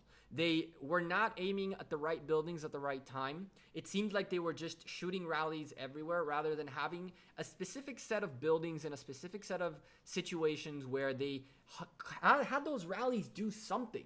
And what ended up happening is, just like you're seeing right now, a Sky Altar at the top getting rallied by blue team, but there is zero presence nearby or zero other rallies happening. So the folks who are in charge of the top are straight focusing on this one rally, and that's it. And on top of that, they're saying, yeah, screw it, let's go swarm or rally the other desert altar and swarm here a little bit, have our fun. Blue team never timed their rallies to the point where they would put them on the driver's seat at any point in time. Would you argue blue team were in the driver's seat at any point in this match? The moment where they might have been in the driver's seat was when they took that obelisk at the start. That was when it was very interesting to see, like, what would happen next year. Because let's just play that. Let's say they'd taken it and Red had not been able to take it back. Then they could start to port forward and dominate that part of the battlefield in a way that would have caused really fierce damage. I think that that would have been interesting, but with the exception of that one moment, I would agree with you that Red was in the driver's seat, NewBee too, for the duration of the match. And so we have the match all but wrapped up. Here is the battle completion report, and we can clearly see pretty much very little to no presence by blue team and a lack of troops altogether. In the pregame, I mentioned something about the age of these kingdoms playing a huge factor, 231 kingdoms in between them. And you can see all the right indicators in this report. You can see that provision score was low, meaning on the other team provision score was low as well, but they were doing much more on the open field. Provision score low on the blue team means that they didn't even have the troops to think about going gathering a little bit. Provisions is something that, even though is underrated, I give it a very, very big emphasis because it's points that you can sneak in without people really knowing you have them. They are like a wild card per se on the match. Every other thing we can foresee by looking at the points per minute, by looking at the arc, so forth and so on. 3.3 million heals on blue team with 16 million kills. They weren't far in kills. No. Can you believe it? Like, they had almost as many kills when they were down players the whole time. I think if they had the players, this would have been a much, much closer matchup. It was very fun to watch. Huge thank you to everyone for giving us a great show here. I think we need to shift gears, though, now. We've got 1 minute and 13 seconds until this next matchup. The gates will open. All right, so let's go ahead and head over to the next match. Folks, give us a moment. We're on our way there. Nice. While you head over, I can give us a little bit of commentary. I'm now spectating the match on my own iPad, and my goodness, there are a lot of people offering input via chat using the chat functionality in-game that scrolls across the screen. Well, ooh-wee. There we go. Sorry about that. We had a little bit of technical difficulties. Couldn't get into the Osiris League page. I was like, oh God, not again. Not again. But we are good. We are good, and we're about to get into this. Bam. Very nice. Dude, I love that new Osiris League animation. That is so cool, by the way. I'm looking at that now. And just as you say that, we are taking the animation back out into the match. And ladies and gentlemen, we're on the open field. Chiskel, 4 seconds to go. Start us off with this second match. Who we got, what we got, and what are we expecting in the first couple of minutes? All right. Well, the gates have opened. You know how I feel about the start of the matchup. Folks are going to fan out across the map to capture these structures. Now, my recommendation is that you use Tier 1 cavalry with fast commanders like Cao Cao Khan, Cao Cao being the primary, using mobility talents for maximum movement speed in the game, and Khan secondary, offering 15% march speed via the second skill, as long as you're not in combat. That gets you to the structures as fast as possible, and let me tell you something, seconds matter in Ark of Osiris League. You saw it happen here. Seconds matter profoundly. Now, as folks are pouring in to the battlefield now, the gates have opened. It looks like we've got only 26 on 23 players. This is interesting. I will tell you what we do have. We do have you commentating, and you're going to keep us honest here, commentating it out, because guess what? We can't get into the Osiris League page right now due to some technical difficulties on Rise of Kingdoms side. So keep going ahead and informing us what's going on the open field. It's going to take us a moment until we can actually visualize things. No worries. In fact, I've got plenty to talk about. I experienced that same little error code that you saw there. I kept retrying and did eventually get in. What I imagine is happening now is so many people are watching this live. So many people are excited about Ark of Osiris League that the servers probably haven't had such a tremendous number of people all same thing at the exact same time. So that might be why some of these folks are maybe having a little bit of hard time loading into the game. IKM has 27 players. They are going to be in blue and in red. 4SIXGANG has 24 players. So there is a little bit of a disparity here in the number of players in the matchup. And they are now moving into the battlefield and doing things. They're starting to keep some of the structures here. Red team first capturing one of the outposts as folks are on their way over to the obelisk using T1 troops, as I described, using a free-to-play version of the combination I was just recommending. They use Belisarius as the primary, who also has mobility talents. Now, this is funny. I feel like I'm commentating a baseball game here, like I'm on the radio back in the day. You are a radio guy right now. I will narrate for you everything that's happening, and gosh darn it, you're going to have a really good visualization of what's going on here. Now, currently, red is the only side to have captured any structures, capturing the rightmost outpost and obelisk. Blue side has not captured any structures. I'm getting a look over there.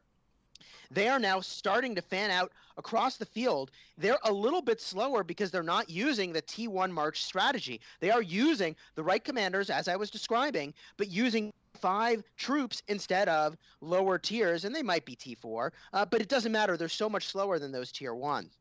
Now the obelisk being captured for blue on the bottom side of their map, the left-hand side, as well as the 3 outposts. We've got blue in the upper left, red in the bottom right, and red is now the one that's behind on structures, which I find sort of fascinating. They have a very slow march making it to their other obelisk. My gosh, not even cavalry. They've got archers. They've got archers crawling over. And one crazy thing to look at the rally count. We are literally spectating the only rally on the field right now, marching towards a blue obelisk. Red team marching towards the blue obelisk by IKM is the only rally on the open field right now. In general, even set up, red team did show something really interesting. They were behind, and they still are behind in the buildings game for now.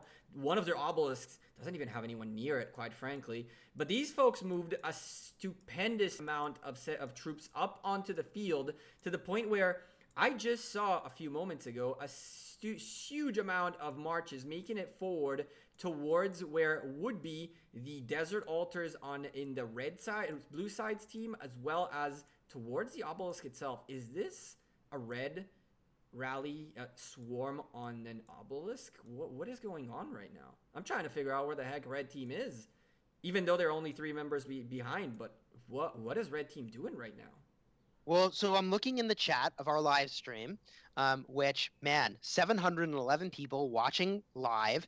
And what I see is that, in fact, some number of players, they're reporting they cannot get into the matchup right now.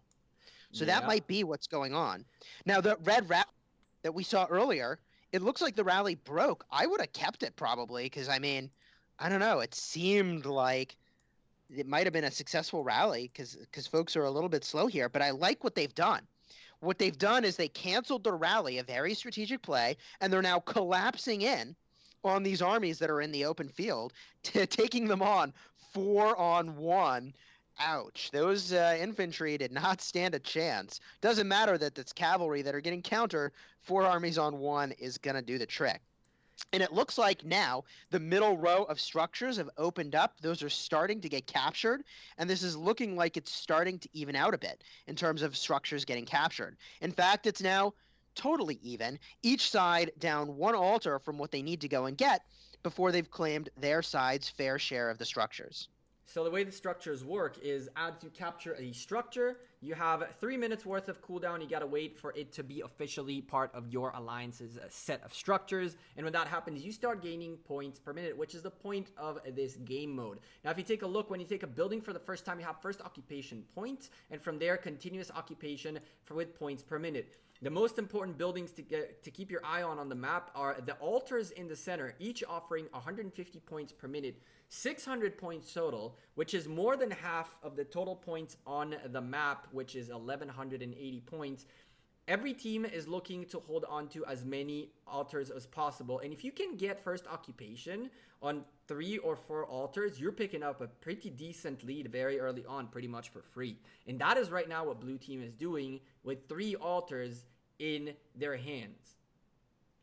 Now it looks like the sky altar is now under contention, the rightmost side altar of the map. Red team going to swarm it, TX46, and it is a cavalry march that is holding that particular altar. And I'll tell you, cavalry does not have a lot of anti-swarm technology. It looks like now also the folks that were swarming that altar deciding instead to clean up the open field. Very interesting. I was expecting them to go all in on capturing this thing, and the reason is as follows. This is the altar that's close to where their cities are, so it's not like the marches are going to have a particularly long walk to get back home. And the other thing is that, look, they're about to let the folks in blue get the first capture bonus. They've got 1 minute and 40 seconds before they've got to clean that thing up, or they're going to get, how many points is it? 700. Yeah, it's a lot. I'm pretty sure. Oh, there we go. 10 armies swarming it. Whew. Red has taken that sky altar. They don't need to worry about losing that first capture bonus. And if we head over to the altar, that one, looks like there's another swarm in on the desert altar just north of the Ark of Osiris that's looking pretty spicy. 1, 2, 3, 4, 5 marches in red. Character T from TX46 going all in successfully, it looks like, on this desert altar, even though he's up against the tanky Richard Charles. Now, there's one problem with this, which is that he can only put. Well, he can only put. Defend, yep. He can only put one of his marches in. But what does it matter? As long as the blue team is not getting that first occupation right now, and they're delaying the first occupation even further from blue team, and allowing themselves the ability to potentially somehow make a save here and manage to get more troops in here. I don't know. Character T is a guy who I think he's like, I don't think he is the juggernaut of TX46, and his strategy right now was delay blue team.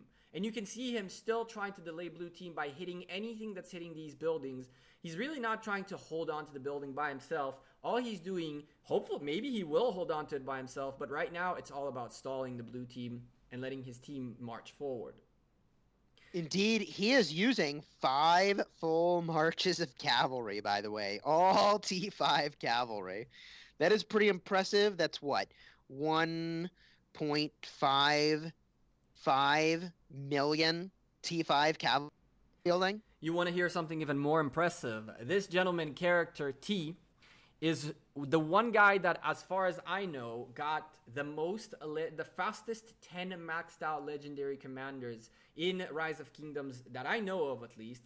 It took him 80 days to max out 10 legendary commander sculptures. And this guy is a monster. He's not just spend. He knows what he's doing. He has both the financial and the intellectual backup to be making these plays. And look, he's holding on to a damn desert altar by himself. Look at how many blue marches are now focusing on getting rid of Character T. A tier 5 with over 100 million power and an Ethelfled on the battlefield. Yeah, I mean, this is fun to watch. If we head down to the Shrine of War, just to the right of this, it looks like IKM is rocking a Saladin rally to try the tanky Richard and Charles. However, defense will hold here due to swarming this particular rally, and there's no reinforcements coming. Why? Because Character T has them all distracted on the backfield by this Desert Altar. Now, the funny thing is that we know, because we've been watching this whole time, that it's only Character T inside that Desert Altar. With the number of marches they have on the battlefield here, they could easily swarm this Desert Altar and take it, and they're hesitating because they probably think they need to rally it. Now we see IKM has a scout hit the Desert Altar, but can I tell you something, Gecko? When you are playing Ark of Osiris, my gosh, you do not have time to go look at scout reports. It's hard to keep track of it. The battlefield is frenetic, and it is so hard to manage 5 marches, potentially in 5 different places, all at once. It is no small feat of focus and attention. Red team right now in the driver's seat. 150 points per minute in favor of them. And that's only because the Desert Altar at the bottom is going to take two and a half minutes-ish to go in favor of blue. And once that happens, the points per minute will be even across both teams. Right now, red team with a small lead, 200 points-ish, 210, 20 points, something like that. Nothing very crazy to go right home about, but the first Ark of Osiris is about to drop. Buildings are still not fully locked in for each team. Blue team reacting very, very aggressively against the Desert Altar up on the top. That Desert Altar swarm is about to be nasty, and it's going to take the blue team actually to the lead of the point per minute game as soon as that happens. Nobody in the center. Only the one Actually, IKM dude. No. Yeah, I would say actually that I'm the driver's seat of this matchup because they own the center. And they've got marches to support that. If you look further south and east, they've got half a dozen marches bullying red away from getting to the center. I think blue is perhaps in the driver's seat due to their control of the center. Although, my gosh, I know they've got a Belisarius here holding this arc, but T5 is not the troop type you want to be using to carry the arc. Now, when you hold the Ark of Osiris, you go 50% slower, which is... Wait. Is it 50% slower or 200% slower? I think it's 200% more damage and 50% slower, but it is a savage debuff. You are moving at a crawl, which is what we see happening here. That is exactly what we see happening here. There is one march with Constantine at the helm making its way over to try to stop this arc carrier, which currently has a free ride to 3,000 plus points for the team in blue. To be honest with you, as much as I would like to say blue team are so in control of this match, by grabbing the first Ark of Osiris at the 40th minute-ish, it'll take them a good minute and a half to march backwards to wherever they want to go with this outpost. The only way I would accept the fact that the blue team is currently completely in the lead and in control of this match is if this Ark carrier right now changes direction and goes way to the back behind one of these outposts and just keeps controlling this arc. At this point, as you are saying, the blue team have the arc, which will be how they will take the lead. And they're also winning the point per minute game by very little, but they are. If they hold on to this arc just as a backup boost of points and they keep doing what they're doing, they're going to take the driver's wheel, they're going to be in the driver's seat, and on top of all that, they're going to have the extra secret weapon to just drop it whenever they need to. 100 points in the favor of blue team.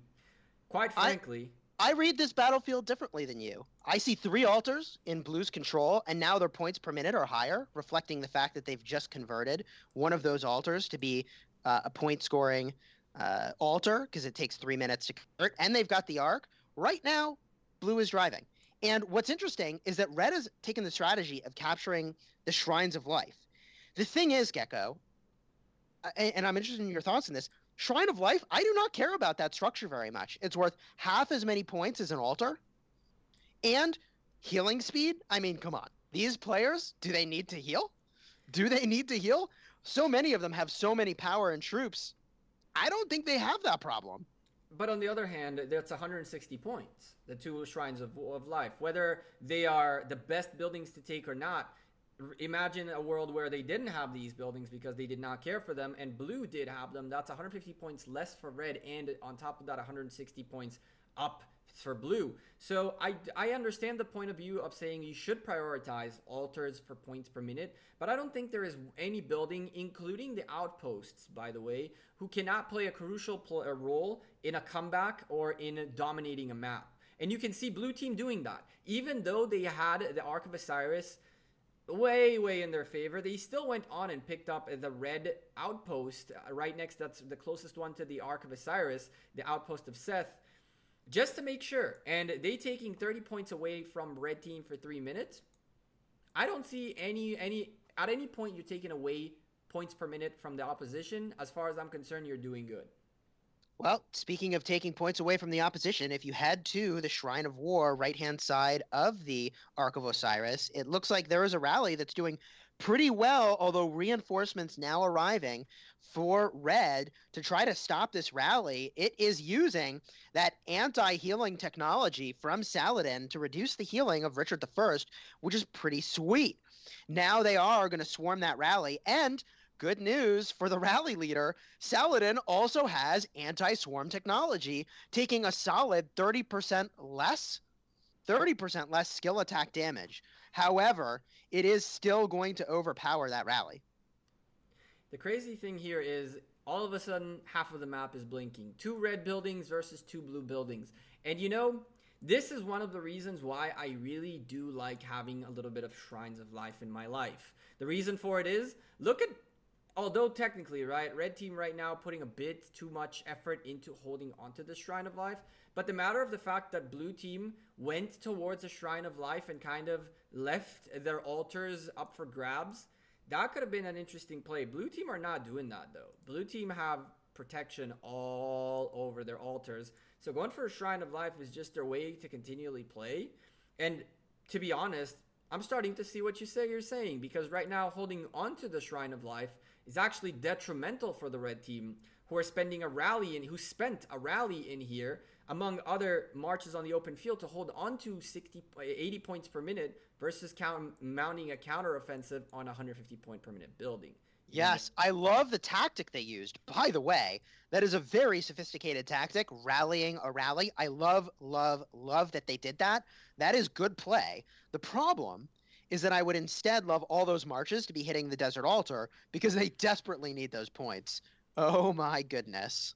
They need those points from that altar. And blue has so much presence here. IKM is actually bullying them away from the altar. Whew.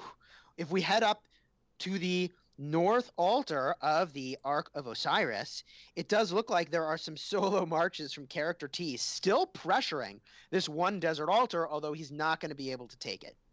One of the things I've been seeing quite a bit as the feedback from the community. Thank you guys very much, by the way. All 800 people watching the stream right now, commenting in the chat. Big shout out to all of you. I am seeing some comments from folks from TX46 as well as from folks from IKM having issues going in. Although, as I say that, we're now at 28 against 30. We're at 28 against 30. Red actually having a little bit of an advantage again on their individuals on the open field, but only 2 members, which is 10 marches. It is crucial and it is important, but it's not as big as we saw last match. 4 men down. Red team are about, what would that be? 3,500 points, 3,400 points, 4,400, no, 3,500 points. Anyway, something like that behind blue team. 1 Ark of Osiris in their favor, and everything is back to even. But the big problem is 740 points per minute for blue team against the 380 of red. Blue growing their lead with every single minute will make the Ark of Osiris delivery insignificant. Now, if you head over to the Sky Altar, rightmost on the map, my goodness, we've got a rally hitting this altar. I thought that we were seeing a counter rally on the rally, but it is instead a rally headed over to the Shrine of Life again. I find myself confused again here. Why to prioritize that Shrine of Life, even if it is an easier target to capture? Unfortunately, even if it is an easier target to capture. Our eyes have found themselves in an empty map. Extra goodies. So our fear not, radio commentator. I will narrate the whole thing. Right now, we've got 12,428 points for blue to 8,390 points for the team in red. 29 players for blue, 30 players for red. They are rallying the Sky Altar on the red side of the map, and it is not going to be successful. Khan at the helm, battling into Richard and Charles, extremely tanky and getting smashed. On the blue side of the map, red is now applying pressure with a rally, Minamoto as the primary, and it looks like, could it be Alexander the Great as the secondary? What is going on here? What is that animation I'm seeing? We'll have to look at the battle report to figure that out. On the defense, we've got, oh no, it's Lee Seong-jae. Wow, Minamoto with Lee Seong-jae? Now that's something you don't see every day. We've got Caesar on the defense, which again is not my favorite commander for that, being successful here. And it was Caesar Lee Seong-jae on the defense. Wow. So there you go. That working in favor of red.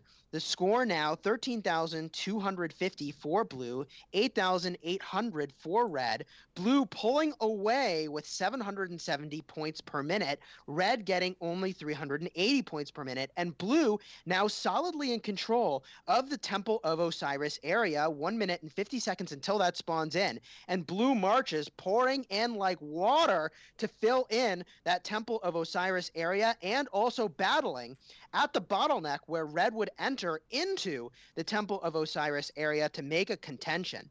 Now, red is starting to mount a comeback on that part of the battlefield, building many troops into that area. However, they now have also taken their backfield. Blue had previously snatched several of red team's outposts. Red has now captured those back and is starting to make a push toward the middle because they realize they're going to have to do that to stay in this matchup. They are even abandoning the Shrine of War, 3 marches, which would be crucial in helping defend against a rally, being led by Saladin against, it looks like, Martel and Richard on the defense in that Shrine of War. They're hoping they can win the defense and are moving instead all of those extra marches to the center of the field. I actually love that play. I love that play, hoping for the best and playing to win. They are playing to win by saying, we're just going to have to trust that our defense will work here, and we're going to commit these extra marches to the center, because if we lose the center now, we might get so far behind we cannot win the matchup at all. 20 seconds until the arc spawns in. 14,500 to 9,500 is the score. IKM in blue still dominating this part of the battle and the battlefield. They're now applying pressure as well with a rally. Alexander the Great against the southernmost Shrine of Life. The defender is Minamoto with Mehmed II, which is not a combination I would have expected. It is interesting, but it's not going to be adequate. It looks like now blue is taking yet another structure, the Shrine of Life, about to fall. This means that if the folks in blue cannot capture the Ark of Osiris, which now I can see the debuff, it is offering 50% decreased march speed and 200% increased damage taken. Blue is like they're in the driver's seat still, and they're going to take this arc. Belisarius is the captain that is going to march that arc back to safety. Dead or alive is the driver. Looks like he's got the arc, but is sort of standing there for a moment. May not realize that he's got it, or maybe having a little bit of a connectivity issue. That would be awkward. The Ark of Osiris literally just standing at the arc, not running yet. Oh my.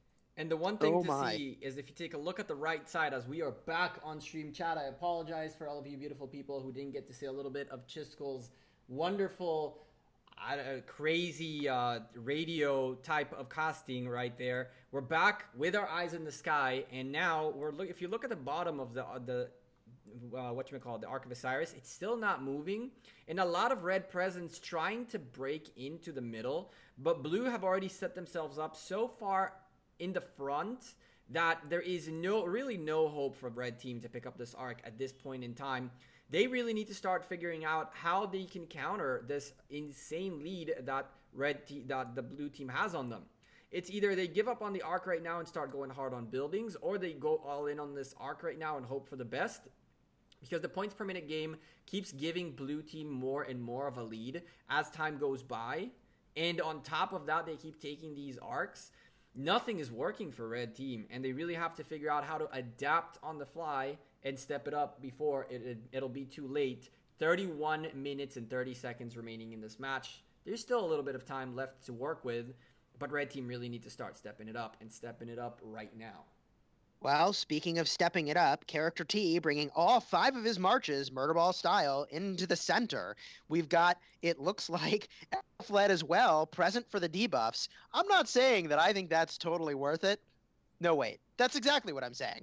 It is totally worth it, even for a T5 player, to bring freaking free-to-play Ethelfled to the battlefield. And I wonder if he's using the recommendation that I would offer. He is! Hannibal Barca as the secondary to Ethelfled. So what this means is that you've got Ethelfled rocking 30% down for defense and health and attack for 2 seconds, followed by Hannibal Barca 5 seconds for 25% attack and defense down. And those are just machine gunned out with the Rage engine provided by Ethelfled.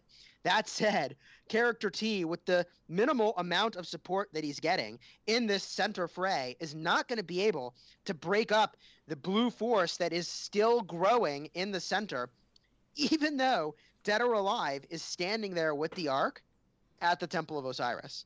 And that arc standing in the Temple of Osiris can be a big boy problem, right? It's technically in the blue's hand, all's good, lots of blue marches here, but they're really not truly in control of it. They are not nowhere near a building, they're nowhere near a safe spot, they're just standing there, and if you snooze, you might lose. And the guys at red still have an opportunity here, as Dead or Alive might have probably disconnected or something like that. He's really causing his team to have to put more pressure on the center, because red realized, listen, this arc is not moving, we still have a shot.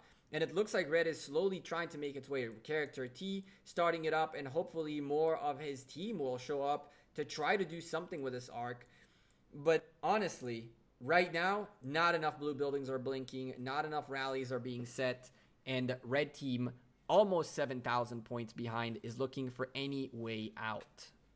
Yes, that's right. Because blue team is already in the driver's seat, it really doesn't matter that they're stuck at the temple here, and it sounds like that player is having some connectivity issues.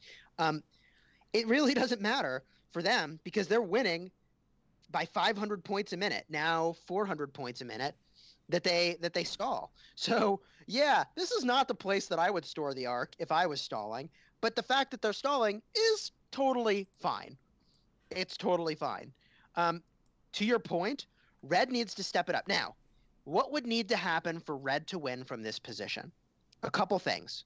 First and foremost, they would need to get to the center very quickly and with a huge group, and they would need to beat out this force in blue.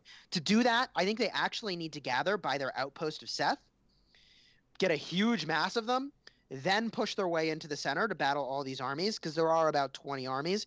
And for me spectating, by the way, Gecko, on my own screen, it actually forces me into the lower graphics settings to reduce the chances that I would lag out, which is pretty funny. So there is a lot of marches on the screen, is what I'm trying to say, all at once. The other thing that they need to do in order to win is that after they get this arc, they then need to successfully capture at least the altar on their side, on the left-hand side of the map, which, my goodness, I don't know that they've held it at all game. I don't think they've held anything beyond the one altar all game long. If they've held any altar beyond the one that they have right now, it wasn't for a very long period of time. It was just in the beginning, everything seemed a little even. And as you said, you've pointed out blue are in the driver's seat. Earlier in the match, I was more skeptical about calling that already, but indeed they do have the driver's seat, and they have the wheel, and they have the car too, because they're doing everything. They do everything they want. They're at a point where they're winning the points per minute game. They're stalling the next Ark of Osiris. Even if they lose this Ark of Osiris, it's only the second one, right? It's worth it for them to stall this Ark 5 or 6 minutes and even lose it and require the other team to spend another 5-6 minutes to get it themselves. to delay that next arc, which will now be worth 4,000 points. Remind you, as each arc spawns, it's worth more points. So the first arc is 3,000 points, then it goes to 35, 4,000, and 4,500 points. So a total of 15,000 points if you pick up all 4 arcs. But if you pick up the first 2 and not the second 2, you actually will be losing in the points from the Arc of Osiris by a good margin. We're talking 2,000 point difference. So delaying this next arc for blue, I'm okay with it. They're okay with it. They don't care. The longer the better. It guarantees that red will not have time to get 2 arcs back if by some way or situation they start all of a sudden taking the wheel. What we need to see red do is take big risks. And they are taking some, right? Like I just saw a rally that went unsupported on the Shrine of Life, and it was not successful. And red needs to lead attacks like that and hope that they win. They've got to take the things that give a small % chance of success and hope that they're successful, because they need to win the dice roll on a lot of these things in order to get back into the driver's seat or even into this game. I feel like blue is really running away with it right now, even though that arc is going nowhere. It is running nowhere. It's just sitting there by the temple. And blue doing what blue really have to do right now, which is poke, annoy, and take points away from red team no matter what. 1 outpost out the window. 3 marches by Roy being a nuisance on this other outpost device of set. In 2, 1, it goes blue as well. And so they're really just being pests. They're not letting red team breathe for a moment. Red team are just, trying to regroup, trying to figure out what the heck is going on. And while that happens, one more building, blue just chopping down the points per minute for red. Now, again, we were saying about the value of these buildings. That's 60 points per minute less for red team, who are desperate for any point they can get right now to try to crawl their way back into this match. Now, the interesting thing is, believe it or not, the odds for this match in terms of the betting was not as one-sided as this matchup is so far. And as a matter of fact, it seemed for a long time that IKM were the underdogs in terms of what the community predicted. But it's important to understand what is a truly key point of these kinds of matches, the veterancy and age of the kingdoms. Whether you like it or not, whether the guys from TX46 are very, very strong, very capable, and very tough opposition, IKM have been here for longer, seen more, been there, done that, and learned. And so I think that you can clearly see that the only reason blue team are down, even though they were down in the members count for the longest time, are up, and even though they were down on the members count, is strictly because of experience and just having that extra depth on the roster. Now, if you head just south of the Shrine of War, there's actually an Edward on the battlefield, and it's just sort of fun to watch this commander who's relatively new. This is literally the very first time I've seen him on the battlefield since we started casting this morning. And, I mean, okay, so he's getting swarmed. Edward is a fascinating new commander because he does a huge amount of damage with his skill attack. I saw one fire off for north of 15,000, which is just massive for an open field army to be doing that kind of damage with a single attack. Oh, you were right next to the desert altar. Sorry, I was looking for a second at the Shrine of Life that was getting rallied by an Alexander, and just the Alexander doing his thing, counter rallies going up. I don't really know how this Edward would play in Ark of Osiris yet. This is the first time I see him as well. There's a lot of talks about what Edward potentially could be. He's a very, very, very scary counter to that Richard finally, as well as Alexander really doing a lot of work against the Richards nowadays. But how would we see him on the field and in combat? The matter of the fact is blue team have him, and I don't believe red team does. Yeah. Oh, you're saying they don't yet have access to that commander. Of course. Based on the Interesting. And even if they have access, the guys at IKM potentially had access to him for a second Wheel of Fortune, right? Potentially. I'm not saying that that's what the case is in this specific case, but there are situations where the difference in age of these kingdoms means that naturally IKM would have seen more Wheels of Fortune and therefore have more opportunities to max out Commander commanders, because not everyone's like character T, right? All he needs is 10 sculptures, and then bloop, it's maxed out. That is wild. I can't wait to live that kind of life, Gecko. What? Let me tell you something, my friend. The infinite sculpture life. If I ever get to that life, I will not be spending it on infinite sculptures, my man. Well, let me tell you something. You know what my background picture looks like, so... We recently won Mighty Governor, which was 180 sculptures of Tamaris. We got first place in the Race Against Time, which is another 20 sculptures.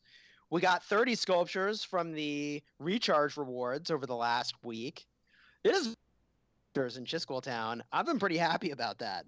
You forgot to mention the 5 you got from the power-up event, and then the other 30 you got from the anniversary event. All I gotta say is when Edward came out, I was like, ooh, all sculptures in. And then I looked at my sculptures yesterday, and I was like, how on earth am I over 100 already? It's been a wild few days worth of commander sculptures, that's for sure. A few couple of weeks. Oh yeah, man. I'm up to 400 almost. Damn, I'm back up to 400. I'm ready to expertise my next commander. Of course, I don't know. My spend level in this game has really ballooned recently. We're buying the legendary commander sculptures from the VIP shop, which, man, that adds up. It's a lot of gems, but you get a lot of sculptures every week if you can pull that off. No comment on that one. I'm gonna stay back. I'm gonna stay back in my 5 legendary commander sculptures for losing Ark of Osiris while casting one and playing at the same time. You enjoy your legendaries. Thank you. I shall. If you head on down to the Shrine of Life, it's getting rallied. We've got Isong Ye at the helm and Alexander the Great as the secondary fascinating choice. He is defending the structure, which means you're not getting a lot of the benefits that Alexander the Great would have offered. I do have to interrupt you here for a second. Did you see who just lost control of the Ark of Osiris? Red team managed to take Dead or Alive out of here, alive or dead, out of here, picked up the Ark and started moving it. Not that much. They don't have enough presence in the center really to do anything, but we were talking about stalling, and we were talking about Red being able to try to come back. Well, here we go. The center is pretty empty from Blue. There is very little presence from Red. Blue is more down low with character T fighting around, but Red really have a good shot right now at picking up this Ark of Osiris. Oh my goodness, you're right. Look at this. If you glance at the map, 3 altars now in control by Red, and they're contesting the Shrine of Life on their side of the map. If they can get this Ark of Osiris, my goodness, could they get back into this matchup? Cadix is not going to let possible. that happen. Cadix is definitely not going to let that happen from IKM. Cadix said enough is enough. Picked up the Ark in what I am thinking is not a real march, because this march is moving ridiculously fast. And we've seen a few situations where apparently there was a marching bug. We thought it was about commanders. I don't know if it's a marching bug or a commander, but right now you have a Minamoto leading the charge with the Ark of Osiris, and that thing was moving like Speedy Gonzalez, for those of you in the chat who know who that is. My goodness. The Ark I still is think moving. that was a really good pickup for Cadix, for IKM, because they're moving this Ark down the field, and wow, How is he Minamoto's moving this fast? he's starting to get away. I don't know. There's a couple things that do this, okay? One is that you get the talent charge, which offers you 30% more march speed when you get below 50%. But, I mean, I honestly do not know how they are going that fast with the Minamoto primary. That's what I'm trying to say. It seems Are they to using me, a full march of T1? we have Zoom seen in this on- happen before. Zoom in on that. No, those are not tier 1s. Hell no. You see How's what he going so fast? Here's the thing. We really need to get full confirmation from Lilith first. But we've said this before. We have seen a El Cid march with archers full speed with an Ark of Osiris in the past.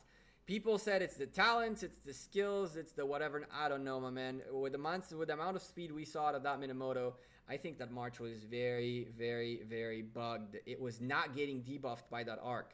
Now, I have one curiosity to figure out. Do you get debuffed by the Ark at all time? Or do you get debuffed the moment you picked it up? Because if you get debuffed the moment you picked it up, and you have a way to, I don't know, with a Kusunoki, for example, to take away all the debuffs from you, then you can potentially time the time you pick up the Ark of Osiris with the time that your debuffs get taken away, and then you're no longer debuffed. Is that a possibility? Because I truly don't know how they march that fast with a Minamoto leading. There is no real explanation. Oh my gosh. That is such an interesting idea. Hold on. Let's walk through that. Kusunoki is an epic commander. 4 skills, archer commander. Does an AoE that hits 3 targets. That AoE does a little bit less damage than you'd expect because that skill also clears away all debuffs. Correct. So if what you're saying is perhaps that was Minamoto with Kusunoki and it cleared the debuff for holding the Ark, and we did see that March was lower health, that would be crazy and insane. And probably not working as intended. For sure. Probably That's something not we working definitely as need to figure intended. out. I don't think this is... We're speculating right here, chat. Just for you guys to know, we are indeed on the Rise of Kingdoms official channel, but we are not part of Lilith Gaming. We are the content creators, the sponsored content creators for Rise of Kingdoms. And so the things we say here are not the views, opinions, or statements of Lilith Gaming. I'm going to say that right now before someone says, Lilith confirm issue in Martin. No, we're just speculating. Yes, we put the tinfoil hats on and we share some ideas, and we do appreciate having this opportunity to cast this match for you on the official Rise of Kingdoms channel. This is awesome. And we are seeing this open field combat play out in a way that's pretty fun to watch. I mean, ton going on there. I'm seeing here on the chat very quickly that folks are really upset right now because truly the lag issues, lack of ability to get in, and there was a requirement, an unfortunate need to get in some reinforcements who were able to come in instead of main players who were not able to come in. So there's a little bit of a mess on this match. And again, we were talking about, is there a way to get out of here? Is there a way for Red to win this? First of all, Red are doing exactly what they need to be doing right now, which is even up the points per minute in game, even though once this extra altar locks in favor of Blue, they'll take the lead once again. 2 of them, as a matter of fact, are going to get locked in their favor, and the point per minute game will run again.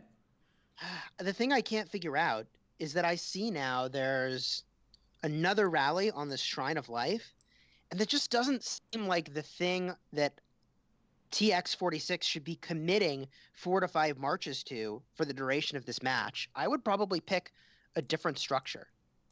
So I agree with that very much, and that point exactly puts us into a situation asking 14 minutes remaining and 13,500 points in the favor of Blue team. Is there a way out of this hole? So the next Ark of Osiris will take 4 minutes and 30 seconds to spawn, meaning 9 minutes and 30 seconds remaining in the match when it comes out.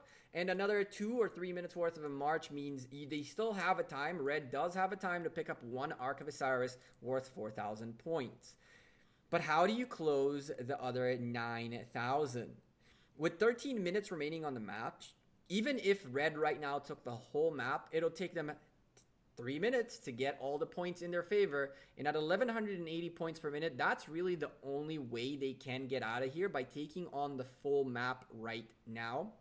Blue making movements towards the center means what I think you and I both, you've been hinting much longer than I have, and now I'm on board with you. Is it fair to call it, my friend? I don't know that there's a way for Red to get back into this matchup from this position. They'd have to take all 4 altars.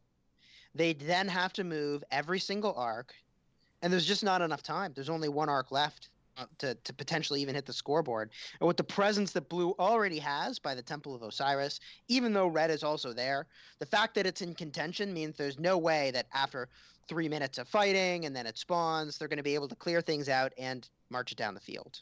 So, with that being said, all we can say is congratulations to the folks from IKM Kingdom 86 for a really, really good matchup. Chat, let's get again a nice little GG in the chat for both alliances who played a fantastic matchup, made it to the top 32. As Chisco mentioned in the previous cast, it is not over just yet. They're not out of the tournament. You can afford to lose a match and still potentially make it out into the playoffs. But for now, Blue team from Kingdom 86, IKM, were the strongest ones today. And we are all about sportsmanship. So let's show these folks with your chat some GGs and congratulations to IKM for a great match. Yeah, super well played all around. Really fun to watch. Really enjoyed it. Thanks for having us to do that, man. This was fantastic. Yeah, this is, I think this is going to be you and I's last cast of the day. The next one is you are going to be on the open field fighting. Well, maybe not on the open field, right? Leading rallies and all that, but still. And we will be watching you and commentating, myself and Dragothian. And the next matchup we'll be casting is, of course, White Tigers against Legends Gaming 1. Yeah, that's going to be a lot of fun. I'm looking forward to playing in that matchup. We're going to have a pretty important role to play there. You'll see it all unfold. Hope we don't commit any major boo-boos on stream with you guys watching us. That's going to be fun. Speaking of major boo-boos, let's talk about things that went really, really well that we can learn from this match, things that we would do differently that we can learn from this match, and what the viewers should take with them from strategy, tactics, based on the play that we saw today. How does that sound? Go for it. Hit us up with your first hit, with the first thing. What we got? Okay. What do we got? So first and foremost, I think that even though you might have the best plan in the world going into the matchup, and the part of your plan, the piece of the puzzle that you owned, might have been rallying something like that Shrine of Life, I really am inclined to believe that that is not one of the most important structures to commit your time and attention to.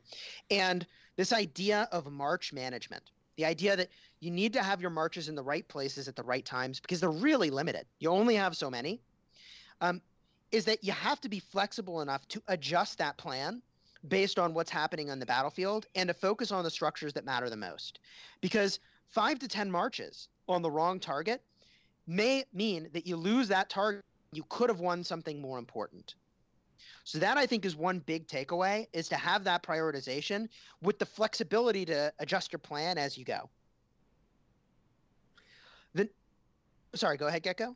I was going to say, I can't disagree with you on that department. I think that to an extent, one of the things that we need to take with a very, very careful approach is, again, the fact that these folks on both sides of the spectrum didn't face the ideal circumstances to play their match. And again, it's all about keeping calm and being able to adapt and adjust, as you mentioned. And so when you're getting triggered by the fact that you cannot even get into the match, even after you got into the match, not even that late, 2 minutes late, even that, you're already stressed, you're already pissed, you already want compensation, you already are not mentally in the match. And so I think that we saw this from both sides. IKM stabilized much faster, but I truly don't believe TX46 ever stabilized away from that extra tilt they got from not being able to connect. And the fact is they had to let some substitutions in because we got to fill the roster, right? Yeah, you bring up a really good point here, which is the idea of tilt. Tilt is a concept applied in gaming that means you get frustrated, and when you get frustrated, you start to make bad decisions. And you can't control the world around you, right? You can't control the fact that, oh my gosh, there's over 600 people watching live here. I'm sure at least 100 people spectating in-game. This is getting a ton of attention, and, you know, I have no doubt that adjustments will be made to accommodate the huge volume of people that are watching this matchup while others are trying to play. You got to remain calm. You got to remain calm because that's the only thing you can control. And if you let yourself go on tilt and you start making bad decisions, it only snowballs the situation to be worse rather than better. Yeah, exactly. That's dead on what exactly that whole point is. Just a matter of when you want to be in the driver's seat, you can't be a reckless driver. You have to know what you're doing, essentially. And when you're on that tilt, you're not even thinking straight. And then the other team is giving you a hard time, and some of the people you rely on just straight up can't get in. Imagine character T, who was a substantial player on this field, doing everything he could with insane power, 1.5 million troops out the wazoo with his tier 5s, but he might have relied on a second individual to be his second men, having 10 marches doing the main chunk in the center, doing the main chunk maybe at the top, but that guy couldn't get in. And now you need to adapt your own game. He is tilted. You are tilted too. It's too hard to have. Arc of Osiris requires you not only to stay calm, but to stay clear-headed. Meaning you do not let noise get in. You know what you need to do, and you know which voice you need to pay attention to in that chat. The problem happens when the people you need to pay attention to are tilted. If they are tilted, everybody else tilts too. And honestly, that's the main thing, in my opinion, that caused TX46 not to be here. Because they have they even have the commanders. Yes, IKM definitely have a commander advantage, in my opinion, based on the difference between those kingdoms. It has to be. But again, TX46 were the favored ones by the community in terms of the betting. They are the ones who have a character T and a few other individuals. They're a more known alliance per se. And just like Boss, the leader of JWM, said, don't sleep on IKM, because IKM might be chilling in the darkness, lurking, not making too much noise. But when they need a pounce, look at what happens. Yeah, well, we can get a sense of the magnitude of the connectivity issues that people were experiencing by looking at the battle info. And we can see that 29 of the 30 players in IKM seem to have gotten over 10,000 points. One player's got 1,200, which is either a connectivity issue or they joined and then stopped playing, or who knows. And on the 4SIXGANG side, TX46, they've got 26 players that all scored over 10,000 points, and there's 4 that seem to have only gotten under 2,000. So maybe that's an indicator for what's been going on there. Of course, you never know. Real life sometimes gets in the way of being able to play games. That is truly a thing. I can tell you, we've tried to make sure in White Tigers, and who knows how well this will work out, that folks know that, like, look, if you can't play the full match, don't join into the battlefield, right? I don't know if that last guy left or maybe disconnected, phone died. A lot of things could have happened in there. But again, when we can't give too many excuses. You gotta play with the cards you have. And quite frankly, Arc of Osiris is a place where, honestly, if you're dealt bad cards, there's absolutely nothing you can do to get out of that hole. Yeah, you got to work with what you got. And so to that end, continuing with our takeaways from our 2 matches today, broadening the horizon a little bit, right? So we watched a couple matches here. The other thing that we can start to talk about that we haven't talked about yet is using healing speedups. Now, if you're in this situation here, where the score is already 40,000 to 20,000 and the match is about to end, obviously you shouldn't be using your healing speedups. But let me throw this question to you, Gecko. When is the right time to use speedups? At this tier of gameplay, at this level, at the end of what is Osiris League, quite honestly, I don't have an answer for that. And the reason for that is because, truthfully, I don't believe that unless you are a very puffed up alliance, all of these guys are top 32. All of these guys have been, well, they're top 32 kingdoms from what I saw. There's, I think, 1 or 2 that are not a top 32 kingdom. But other than that, these folks should have the troops available. When do you use healing speedups? I don't see a window to use healing speedups, quite frankly. Using healing speedups would be nice in case you are very focused on cavalries and have a little bit of infantries, and now you need more infantries and you ran out of them, then sure, you want to heal up a little bit. But if you are a well-rounded player who has all his troops kind of plus minus on the same count, I highly doubt people really have to use heals. Yeah, I think these players for the most part don't, but if they did, I would make the argument that while the match is still possible to win, is when you should be burning those healing speedups if you think it's going to make a difference. And the mistake that I'm sort of pointing toward is that sometimes you see people pop an insane amount of healing after the match is really kind of already decided, right? After the match is already really decided. I think to an extent what you're saying comes from from an approach of someone who knows to read the map better. Like, you know how many points there are on the map. You know how you know when someone won or when someone lost. Do you think that every person playing Osiris League has that same in-depth knowledge on at what point the game is over? Definitely not. But I think that you have some amount of sense, right? As a new player to the game, you're watching the flow of the battlefield. It's just something else you can think about is, do you think that you have a shot still, or do you think it's already decided? And if it's already decided, save those healing steps for the next one, because my goodness, are those a limited resource. I don't know about you, Gecko, but I found myself burning a lot of healing speed ups in this KVK. I ended up dying quite more than I ended up healing, to be quite frank. I was all about that. Forget about healing. Let me send the troops into the rally. Let me send the troops into the flag to hold. And rest in peace, troops. Screw it. We will rebuild. Yes. Well, thank you. Thank you, and thank goodness that the troops don't die in Ark of Osiris League. Because can you imagine? Right? That'd be nuts. Can you imagine? That's a part of what makes the Ark of Osiris so fun, is that, you know what? You can go ham with your troops and not have to worry about the hospital, not have to worry about deaths. Not have to worry, just have fun. I want to hammer out with that one last point we talked about very briefly on the last 40 seconds we have. When is a match lost? If you are an individual playing in Osiris League and you got to figure out whether it's good time for you to use your healing speed ups or not, and in general in Ark of Osiris, remember 3 very important concepts. First of all, the full map control, entire map control, is 1180 points. And secondly, it takes 3 minutes to take a building.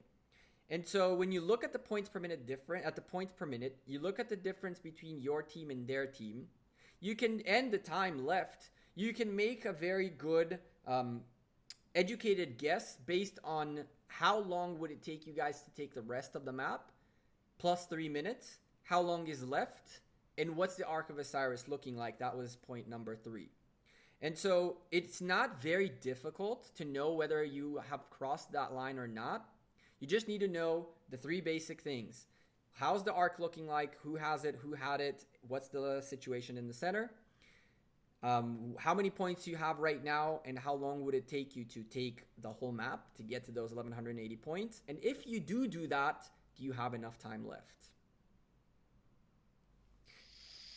Whew. Well, we're looking at the scoreboard here. Are you surprised to see Character T as the highest individual score? Because I'm not. Absolutely not. But I'm also not surprised to see both teams using a very, very, very generous amount of healing speed ups. Both IKM and the folks of TX46 investing quite heavily in their healing. A good amount more for the red team, who were down the whole time, trying to do their best to keep up with things. The kills aren't that significant towards blue team, but the Ark of Osiris occupations and 0 provisions pretty much by each team meant that it was all about occupation in Ark, and the Ark went straight towards blue over and over and over. Wow. Yeah, I mean, I mentioned this in the little clip that we played in the beginning, that, Ark is all about capturing the Ark of Osiris. That's named that for a reason, and that is the deciding factor. If you look at those 10,500 Ark of Osiris points and you put them on the other side, 4SIXGANG wouldn't have won, but it would have been real close, right? That's when the provisions would have kicked in. Yeah. That is when provisions would have made the difference. And it's the cool thing. That's the why I keep mentioning provisions, because you said very, very, very importantly the Ark of Osiris. You also mentioned the importance of holding buildings. Those are the 2 main factors. But when mommy and daddy have to split the baby, what matters is provisions. That's what will win the game. If you're splitting up, one team taking Arks of Osiris and less occupation, the other team more occupation score, provisions are going to be what's going to win or lose the match. Well, let's do this. I don't know how you feel about maybe jumping to the playoffs page where we can just get a glance at the how each of the groups is progressing. If we can get in. Oh, we can. What do you know? All right, so let's go take a look at the schedule, and we can take a look right here on each group. 1-1, we're seeing NB2 Anonymous Assassin winning their match against Murder Inc. DSN winning their match against FTKA. 193 and C9N. C9N taking out War Z. Very, very interesting. 1090 going against a GOGT Golden Throne. We have F group as well, if you want to take it from here, kind of keep going through these groups. We have NB1 and 2 newbies conquering Group F. AOC taking a loss. My goodness, 1 NB8 against AOC, taking a victory away from Dragothian and Ronnie's alliance. This is a very unexpected turn of events. Yeah, I mean, I forget where I bet my coins, but I know they're an alliance to watch and still are an alliance to watch closely. The level of competition here far exceeds anything that we've seen so far. And a part of what's happened, by the way, and I want to give, the folks that make this game a lot of credit, because what they did is they cast a very wide net at the start of this playoff season. They said, hey, we know that some of these folks are in some really tough matchups, and it's going to be really hard for them to win. But they gave people an opportunity to make it to the playoffs. They gave a lot of people opportunities to make it to this situation, which I think is really cool. And now, for the first time, a lot of these teams are getting tested in ways that they have not been tested before. I know, for instance, in Tigers, we've only really had a handful of very tough matchups up until this point in time, which I think is to our detriment.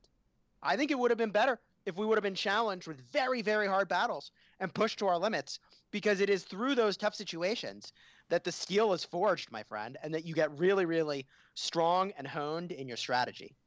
I cannot disagree with you there. We still have the 2 matches from earlier today that kind of goofed, that are still missing. A timer popped up on my screen saying 9 hours and something earlier while we were casting, which makes me think there is a very slight real possibility these matches might still happen today still. JWM against DSP and the folks of BBTH going up against NCB. Those are the 2 matches of the morning that did not happen. And so, yeah, do we have any other final thoughts before we wrap up this stream? No, I've really enjoyed having the opportunity to cast with you today, Gecko. Thank you profoundly for all the organization and effort that you have put into preparing this Ark of Osiris League cast. I know it was a pretty monumental lift, and we all really appreciate that you've done that. Also, huge thank you to Lilith for giving us the opportunity to cast. Also, Lagu, who makes the game. Really appreciate it. Thank you also to all the competitors we've had an opportunity to spectate. Really appreciate your awesome heroics on the battlefield and for making this fun for us to play and watch. Yeah, man, I couldn't agree with you more. Thank you very much for casting with me today. And of course, to everybody in the chat watching, let's go really quickly back to the host desk. If I can get this to work, let's see if towards the end we can get something done right. Oh, well, whoa, that just transitioned. Whatever. Anyway, thank you guys very much for watching our cast today. This was the first of many to come. We will be casting on the Rise of Kingdoms official channel every single possible matchup from here on out. Thank you again, Chiskel and Dragothian, who was supposed to cast with me earlier today. He will be back with us in the cast later tonight as we cast LG1 against White Tigers. Again, if you guys want to come show some support to these awesome content creators who are working very hard to get this done for the community, for the better of Rise of Kingdoms, everyone's links are in the description down below. You guys are encouraged to go subscribe to the channels, watch the videos, give us feedback. It helps us a lot, it helps the community a lot, and in general, we can grow and make this game what it's supposed to be, the best game out there. I'm Gecko, I'm out of here. Thank you guys very much for watching this awesome first full Osiris League cast. Take care, and I'll see you in the next Osiris League spot, which is coming up in a few hours. Take care. What else can be said, right? Peace.